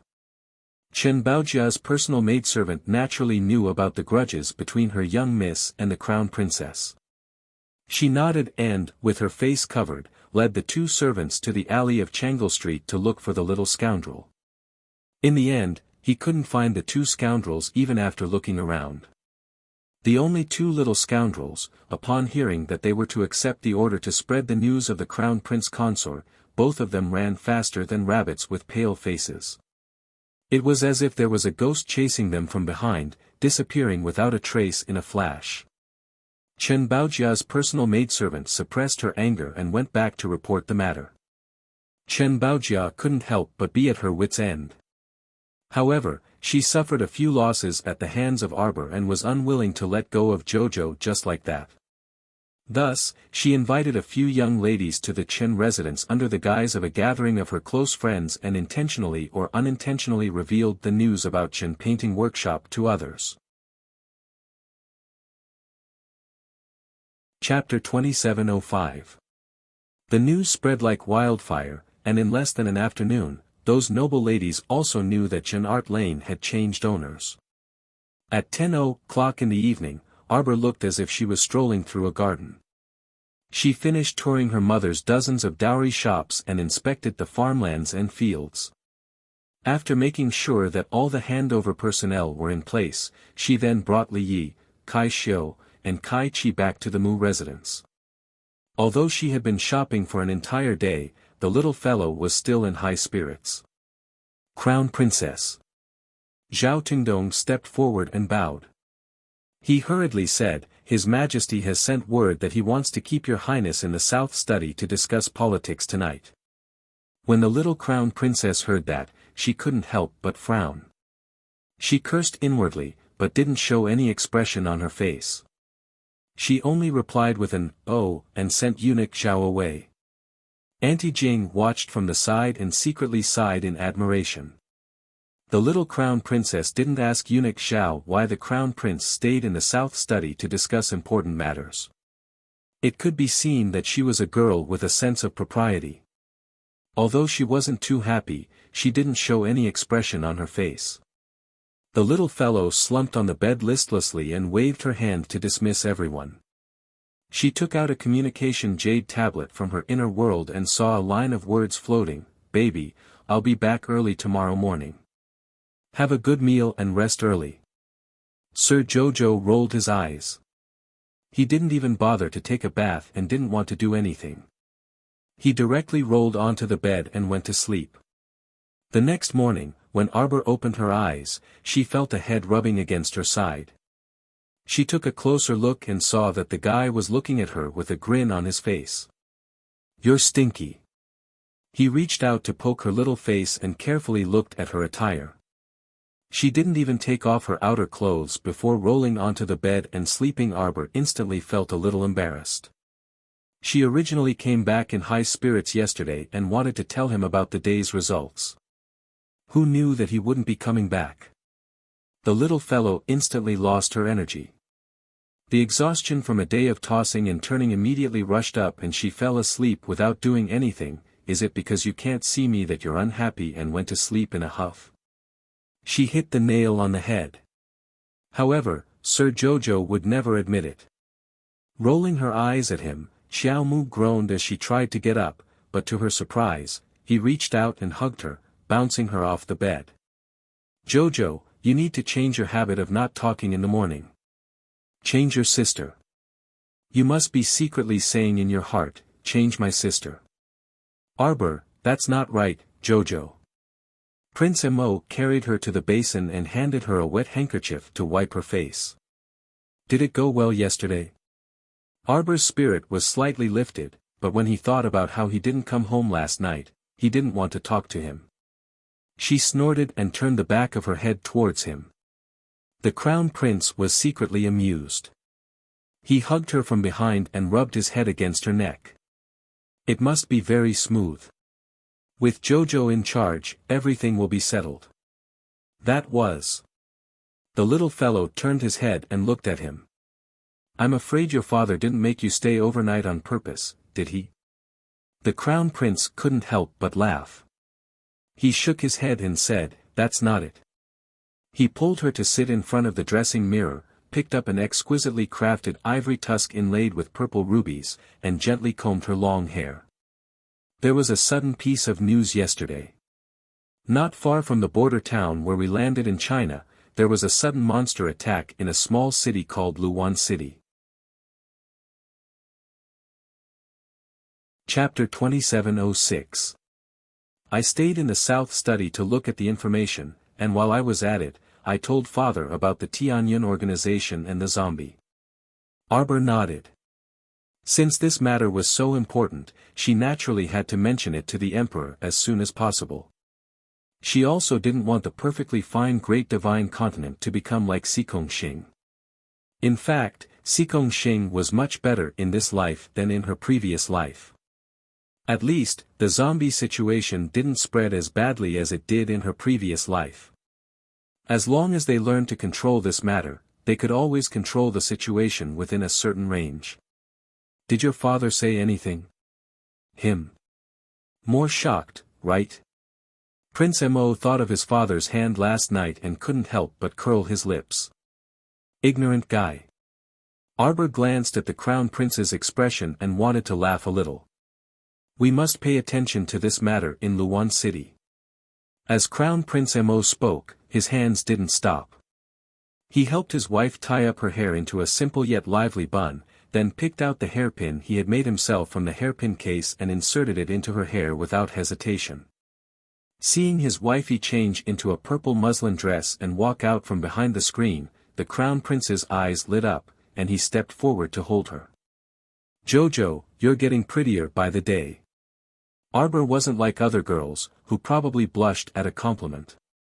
Instead, she was a little smug, thinking that Prince Mo was very right. "I'll go patrol again today to see how the handover of the shops is going." Arbor raised her little head. "I'll go with you." "Go to sleep." Arbor cast him an annoyed glance. This person didn't sleep last night. Didn't he need to catch up on sleep? Prince Mo shook her little hand. I'll catch up on sleep in the carriage. No need. You still have to attend that palace banquet tonight. You won't have the energy. Arbor tugged at his sleeve. Go to sleep. Prince Mo's eyes lit up. He hugged Arbor and whispered, Jojo, are you worried about your husband? Arbor gave him a look that said, aren't you talking nonsense? He reached out and patted his butt with his little paw. Go to sleep. Soon after, he turned around and called for Kai Xiu and the others. Then, he ordered the carriage to set out. Prince Mo froze there for a long time, the tips of his ears involuntarily turning red. Only after a long time did he come to his senses. Oh my God, was I being teased by Lord Jojo just now? Arbor had no idea that she had just flirted with a certain someone. She was just a little careless. Just as he got into the carriage and was about to leave, he was interrupted by Qi Xuanxuan's surprised shriek. Aya, my Jojo. Qi Xianxian jumped onto the carriage and hugged her, wanting to kiss her. I missed you so much, Jojo. Arbor hurriedly reached out to cover her mouth. Unable to take it anymore, he said, You, stop. You guys have completed your advancement. Io, you stink all over. Hurry and bathe. Yes. Qi Xianxian nodded. She pulled up her sleeves and sniffed. She almost fainted from the stench. Wah, I really stink. Arbor was speechless and wanted to laugh. He pushed her face away and looked at little fatty, Mata, Duan Muqing and the rest who ran over. I've prepared rooms for you. Eunuch Zhao, get someone to bring them to the courtyard to rest and wash up. Alright, everyone, please. Jojo, are you going out? Wait for me to go with you. No need. You guys have advanced for so long. Rest for a day. I'll be back in the evening. I'll leave first. Chapter 2707. Arbor couldn't stand Qi Xuanxuan's stench any longer. She hurriedly lowered the curtains and called out, Let's go. She looked like she was running away. Ma Ta laughed heartily and teased Qi Xianxian, You're the one who's leaving.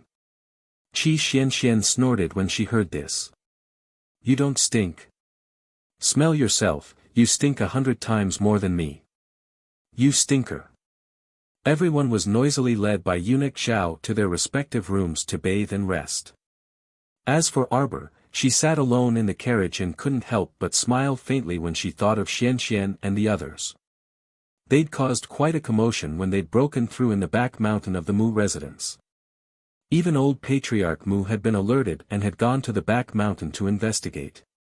However, when he found out that a few of his young friends had broken through here, the old man had thoughtfully instructed everyone in the Mu residence not to disturb them. Arbor was happier than anyone that Xianxian and the others had successfully broken through this time. She'd taken a rough look at their cultivation levels just now. Xianxian had already entered the 6th level of the spirit realm. The little fatty, Ma Ta, Lu Yu, and Hua Tao had all entered the 9th level of the spirit realm. Jiang Shaoxin had also successfully reached the 8th level of the spirit realm. Only Duan Muqing's cultivation level was something she couldn't determine. It was obvious that his cultivation level was now above hers. Arbor felt a bit happy when she thought of being able to gather with her friends again and roam the world together. It would be even better if she could meet up with senior brother Situ and the others one day. Since she had nothing to do, Arbor took out a book of poisons and flipped through it. She leaned against the soft cushions in the carriage and read line by line. Actually, she seemed to have read these books thousands of times. She could clearly remember which herbs were on which page and which line. Arbor thought of yesterday when she thought of this. Qin Yang had mocked and ridiculed her yesterday. The gist of her words was that she didn't understand the business of Precious Painting Workshop. If she took over Precious Painting Workshop, the shop would probably close down in 2 months. It seemed that some rumors had started to spread again. Arbor didn't need to ask around to know that Miss Chen, who she'd met at Precious Painting Workshop yesterday, wouldn't let go of this opportunity to smear her name. However, none of this mattered anymore. To a nouveau riche, whether or not this small precious art workshop could continue to operate stably and whether or not it could make a lot of money was not a big problem. What she wanted to do was to get the item back from Mu Jingfeng. Regardless of whether she could manage it well or not, she just couldn't let Mu Jingfeng benefit from it. The little guy thought for a moment, then used his divine sense to push open the inner world gate, and looked through the inner world. Then, he summoned Jing'an's divine sense avatar, who was training his divine sense on its own, into his inner world. After her conscious had evolved, her spiritual sense body had also evolved into a spiritual sense body. Moreover, ever since her inner world had expanded to 500 cubic meters, she had become much more powerful than before. Not only did it contain 3,000 statues, but it was also filled with gold, silver, jewels, and mountains of gold and silver. She let her spiritual consciousness jump in, but there was almost no place to land. Stepping on a pile of gold, silver, pearls, and jades, it made people speechless. Every time she looked at her inner world, she would get a headache. Lately, she had been trying her best not to open her inner world. Now that her conscious had entered the deity realm, she could take anything in her inner world without any effort. She remembered that there were several small copper boxes buried under the pile of pearls and jades. She let her spiritual consciousness rummage through the jewelry and saw her all-purpose food box. Chapter 2708. She simply let her divine sense clone open the all-purpose food box and took out a meat bun. She held it in her hand and took a bite without hesitation. It was warm and soft, and the taste of the bun was especially good.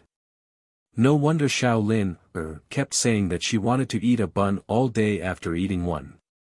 Thinking of her soft and cute little sister, Arbor's eyes softened. Intentionally or unintentionally, her gaze moved towards the 3,000 stone sculptures. There was finally an open space behind the stone sculptures. In addition to the strangely shaped snake-shaped sculpture howling at the sky, there was also a golden martial ant walking around like she had ADHD. Ever since she had asked Golden Martial Ant to come out and help Jojo, Jojo had let her stay in his inner world. It was as if this Golden Martial Ant couldn't stop walking around the snake-shaped sculpture all day long. It gave Jojo a headache. Arbor was helpless. Just as she was about to retract her gaze, her line of sight suddenly paused, and her divine sense suddenly stopped on the snake-shaped stone sculpture. Could it be that she was hallucinating just now? Why did she seem to see the snake-shaped eyes of the stone sculpture suddenly move, as if the eyeballs under the eyelids rolled a circle? Don't scare me. Arbor used her divine sense to carefully scan the snake-shaped sculpture again. Seeing that it didn't move at all, she was slightly relieved. She must have been seeing things just now. She had been scaring herself all day and making a fuss about nothing. Arbor couldn't help but secretly laugh at herself for being timid. She retracted her divine sense and looked at the divine sense clone rummaging through the pile of jewelry to find a small copper box. Finally, the tiny figure pulled out several small copper chests from the pile of jewels. Arbor didn't know why, but a strange feeling slid through her heart. She felt that there were a dozen or so small copper boxes buried below, and she also felt that she should open these small boxes to take a look when she was feeling doubtful. Thus, when she opened the box, it was full of books and letters. The books were stacked up, there were a lot of books. Arbor's divine sense moved slightly and took out 3 of the small boxes. She then chased her divine sense clone back to Paradise Planet to continue training her divine sense. What are these books? Arbor flipped through the books and saw many books that she found familiar. She casually picked up a book and flipped through it. Seeing the small handwriting left behind when she was studying, she inexplicably felt that it was somewhat familiar. He took a pen and paper and wrote something down. Then, he put down the pen. He looked at his own handwriting and then at the book. Well, although they were a little different, it was certain that both handwriting were hers. In the past, her handwriting was a little immature, but now, her handwriting was even more vigorous, and her strokes were both good in form and spirit. Heaving a sigh of relief, Arbor picked up a letter and flipped it open. His eyes couldn't help but redden. It really was her master's handwritten letter. On the bottom left corner of the first page, there were the words Dark Phoenix. He flipped through a few handwritten books. One of them was about how to train people, and the other was about how to quickly become a shop owner. From the buying and selling of the store, to the location of the store, to the interior decoration style, everything was done in great detail. The strangest thing was that one of the handwritten books recorded the method of running a restaurant. It was written on how to set up chairs outside the store, how to get the staff to dress uniformly, how to improve the menu, and so on. Many of the methods seemed to coincide with Madame Mu's methods. Arbor's eyebrows moved slightly.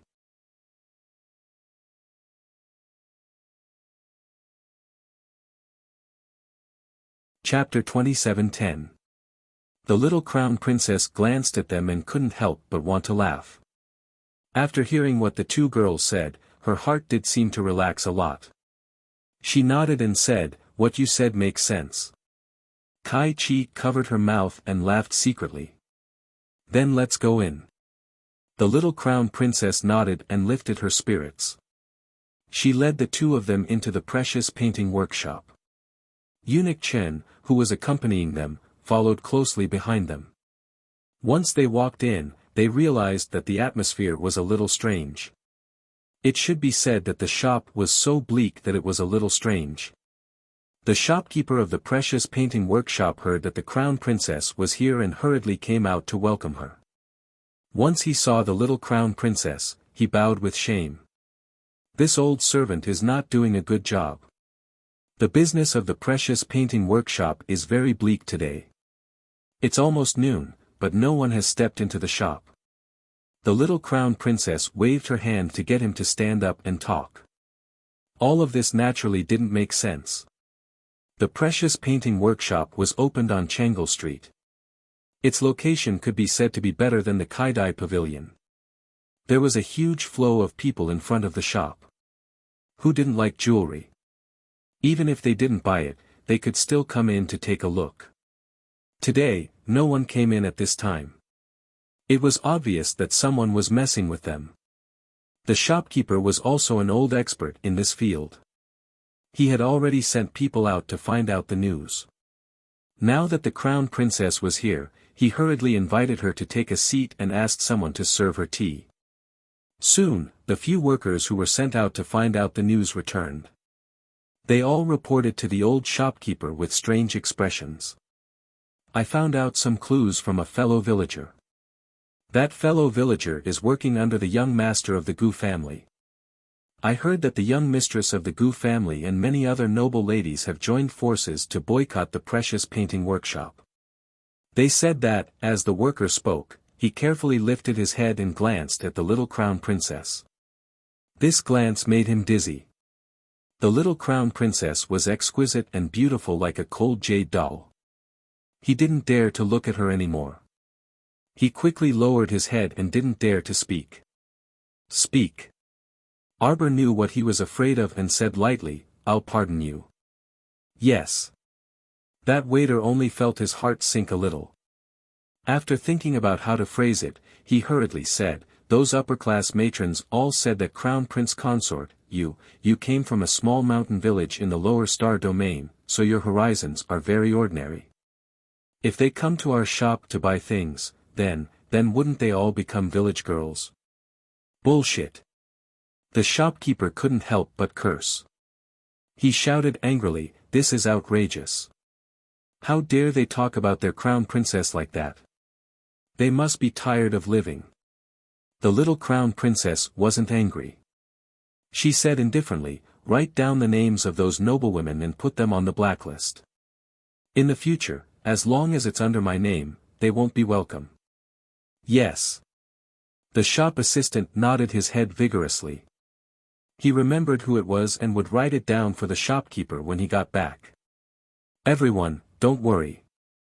Even if the shop loses money every day, I can still afford to support you, the little crown princess said calmly. It will get better. Kai Xiu couldn't help but feel a little heartache. In her opinion, the crown princess never went out to provoke others. Although she treated people coldly, she was still distant and polite. She wouldn't think of ways to humiliate the servants just because of her noble status. She really didn't know why those noble ladies were always thinking about how to deal with the crown princess even though they had nothing better to do.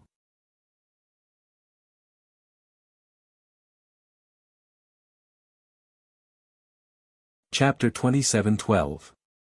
Take the warm jade pill for another month or two. When the old prince has gathered all the herbs on the list, we can perform acupuncture. The princess consort nodded repeatedly. Good, good, good. The madams that the princess consort had addressed as Madame Li and Madame Jiang also involuntarily followed in.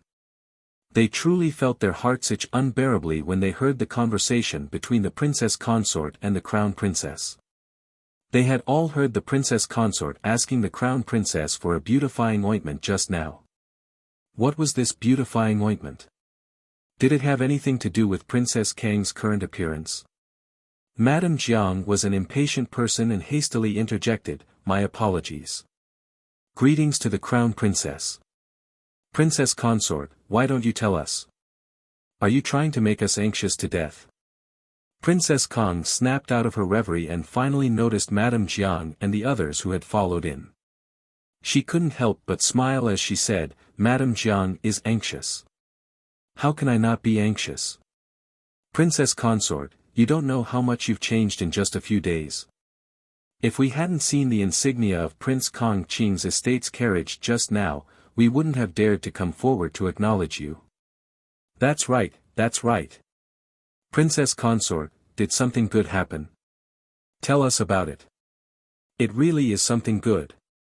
Princess Kong said with a smile, "It was that day at the gathering at Zhongli Estate, when I brought my niece-in-law home, something good happened. Quickly tell us, quickly tell us." The madams anxiously urged. Princess Kong couldn't help but chuckle softly as she said, "My crown princess gave me a black-grade beautifying pill. After eating it, my entire body felt refreshed. Not only that, the crown princess also gave me a box of beautifying ointment." As Princess Kong spoke, she took out the remaining beautifying ointment in her storage talisman and opened it for them to see. As soon as she opened the lid, a faint fragrance faintly wafted into their breaths. Madame Jiang hastily reached out to take the beautifying ointment from Princess Kang's hand, but Princess Kong hastily took it back and shook her head as she said, "I only have that much left. I can't give it away." Stingy. Madame Jiang huffed, then said, "It's not like we haven't eaten a black-grade beautifying pill before. Is it really that effective? Just look at me and you'll know." Prince Consort Kong smiled. Madame Jiang and the others instantly believed him by 80 to 90%. They also planned to buy a beautifying pill. Could it be that this little crown princess was really capable? In the past, the beautifying pills sold by Zhenhua Workshop did not have such a heaven-defying effect. The beautifying pill could only allow people to maintain their original appearance and not continue to age. If you took the beautifying pill when you were 50 or 60 years old, it would be useless. But Princess Consort Kong and the others all knew that in the past, she looked more than 10 years older than she did now. Now, looking at Wang Fei's face, there was not a single wrinkle. Her skin was smooth and delicate, and the area around her eyes did not seem as loose as before. What was even more amazing was that although Princess Consort Kong was not very fat in the past, she was not thin either. Now, her figure had also become much more symmetrical, and she was even more graceful than when she was young. So, was the beautifying pill that Princess Consort Kong took specially made? It could actually make a person look so many years younger.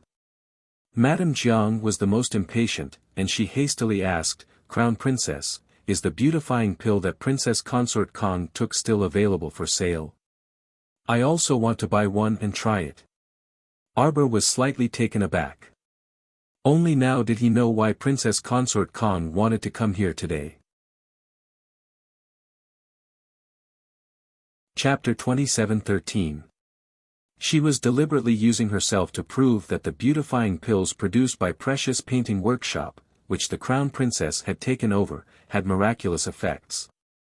Feeling somewhat moved, Arbor supported Princess Consort Kang's hand and nodded at Madame Jiang. 1,000,000 spirit coins for one pill. The madams widened their eyes. Princess Consort Kang's mouth twitched. She thought to herself that this niece-in-law of hers was truly black-hearted, but she quite liked her, ha ha ha. There aren't many beautifying pills, so buy them quickly. Little Crown Princess said this again. Her stoic face was deadpan, and there wasn't a hint of a smile at all. Master had recorded in his handwritten letter that doing business had to be slow and steady. After all, rare goods were worth hoarding. She couldn't take out all the good stuff at once. Master's words of experience definitely made sense. Princess Consort Kong held back her laughter when she recalled the little fellow taking out a small stew pot from her inner world that day. It was filled to the brim with beautifying pills, so how could there not be many of them? This little trickster's stoic face was filled with seriousness. The more she looked at her, the cuter she was. When the madams heard that the price was so high, they all became somewhat hesitant. Madame Jiang looked at her own plump figure, then glanced at Princess Consort Kong, and asked worriedly, "Then can you really slim down after eating it?" Little Crown Princess was expressionless as she nodded very indifferently. This is the most basic beautifying effect. After taking it, you'll discover that your skin will be a little better than yesterday every day.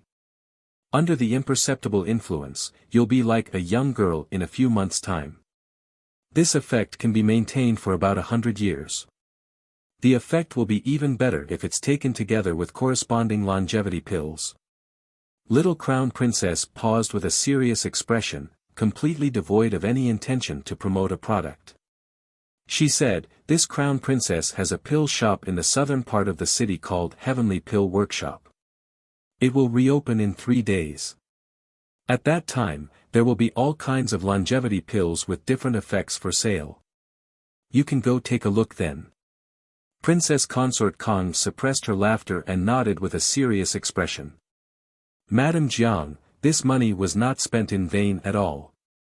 I guarantee that once you take it, you'll see the effects immediately. All right, all right.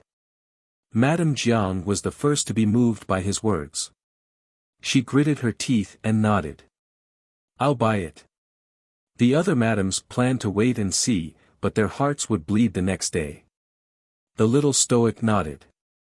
This is a special discount price today. When the price goes back to normal tomorrow, it won't be this price anymore. Princess Consort Kang's mouth twitched again. When she got home, she was going to tell the old prince not to offend her niece-in-law in the future. Her ruthlessness in swindling others was even greater than her eldest nephew's. The little Crown Princess had just taken over the Precious Painting Workshop, and she had only done one business today. This single transaction alone earned him a net profit of 1,000,000 spirit coins. This was because the herbs needed to concoct the beautifying pill were all grown by Chiochio in the 100-herb garden on Paradise Planet. Everyone in the shop, from the shopkeeper to the workers, was so happy that they were all smiling. They were truly happy for the Crown Princess. Look, the Crown Princess had this kind of ability. Their shop didn't even need to open for business in a year. The moment they opened, they could make up for a year's worth of other shops' profits. Wasn't it already pretty good if a normal shop could make a profit of 100,000 spirit coins a month? They were overjoyed that the little Crown Princess could make 1,000,000 a day with a single transaction. It had to be said that Princess Consort Kang's visit was truly very effective. Chapter 27:14. In the afternoon, Precious Painting Workshop's business slowly returned to normal. If you dare to say that precious painting workshop is opened by a village girl, I'll slap you to death. Even Princess Consort Kong came to support precious painting workshop. Village girl my ass. With Princess Consort Kong taking the lead, all the matrons of the imperial family who wanted to build a good relationship with Princess Consort Kong and the Crown Princess all came to support without prior consultation. At first, they were a little hesitant, but when they saw that the quality of the goods in the shop had not changed, they were very happy. They also wanted to build a good relationship, so they bought many things. As a result, those matrons of the aristocratic families who thought of themselves as virtuous were at their wits' end. Precious Painting Workshop did not earn money from these aristocratic families, but they still had the support of the imperial family. As long as the little crown princess did a few palace business, she would not be lacking in income this year. Moreover, she was doing business for fun. Even if she made a loss, the imperial family would not shortchange her. With this thought, some of the matrons of the aristocratic families gave up on the idea of boycotting Precious Painting Workshop. Arbor was too lazy to care about what other people thought. After sending off Imperial Ant, he brought people to inspect the business as usual. The business was bleak, but so what? The little crown princess did not lack the money to make a loss. When she arrived at Kaidai Pavilion, she called shopkeeper who over and took out 10 caddies of holy rice and 10 caddies of vegetables for him. She said, "Add a new item on the menu. It's a special item. I'll provide some for free today. Anyone who comes to our Kaidai Pavilion today can try a small bowl of holy rice and a plate of spirit dishes. In the future, as long as it's the vegetables, rice, and grains that I provide, it will be calculated at a special price. There will be a limited supply every day. Let's temporarily set it at 30,000 spirit coins for a small bowl of rice. A plate of spirit dishes will be 50,000 spirit coins." The little crown princess thought of what was written in the handbook, and her eyes turned again. If the supply does not meet the demand in the future, we'll sell it at the auction price. The highest bidder wins. She had good goods in her hands, so how could she not have enough people to buy? Was her holy rice ordinary rice? The warehouse of the vegetables and fruits that she had planted on Paradise Planet was almost full. Would she go around telling others about it? Humph. When her special products really became famous, there would be plenty of people begging to buy them. She would just let them despise her now. When had she ever not slapped the faces of those who despised her back? Although shopkeeper who did not understand where the young crown prince consort's confidence came from, he still nodded and memorized the crown prince consort's words in his heart. From now on, we'll put up a blacklist in the shop. No one on the blacklist will be allowed to enter the shop. As long as it's my business, it's on the blacklist. It can be used in all shops. The young crown prince consort said solemnly, "Arin only accepts polite people. Forget about those shrews from the marketplace." The corners of shopkeeper whose mouth twitched. In his heart, he thought that his little crown princess was really willful. He hurriedly agreed with a smile and let the workers prepare the blacklist.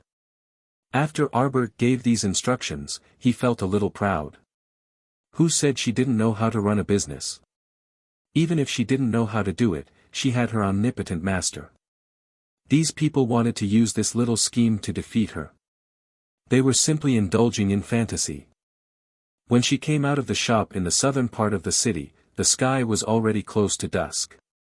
At this moment, she saw a fast horse galloping in front of her. Aunt Jing flipped off the horse's back and hurriedly bowed. "Crown Princess, please return to Yulon Court quickly. His Highness the Crown Prince is furious."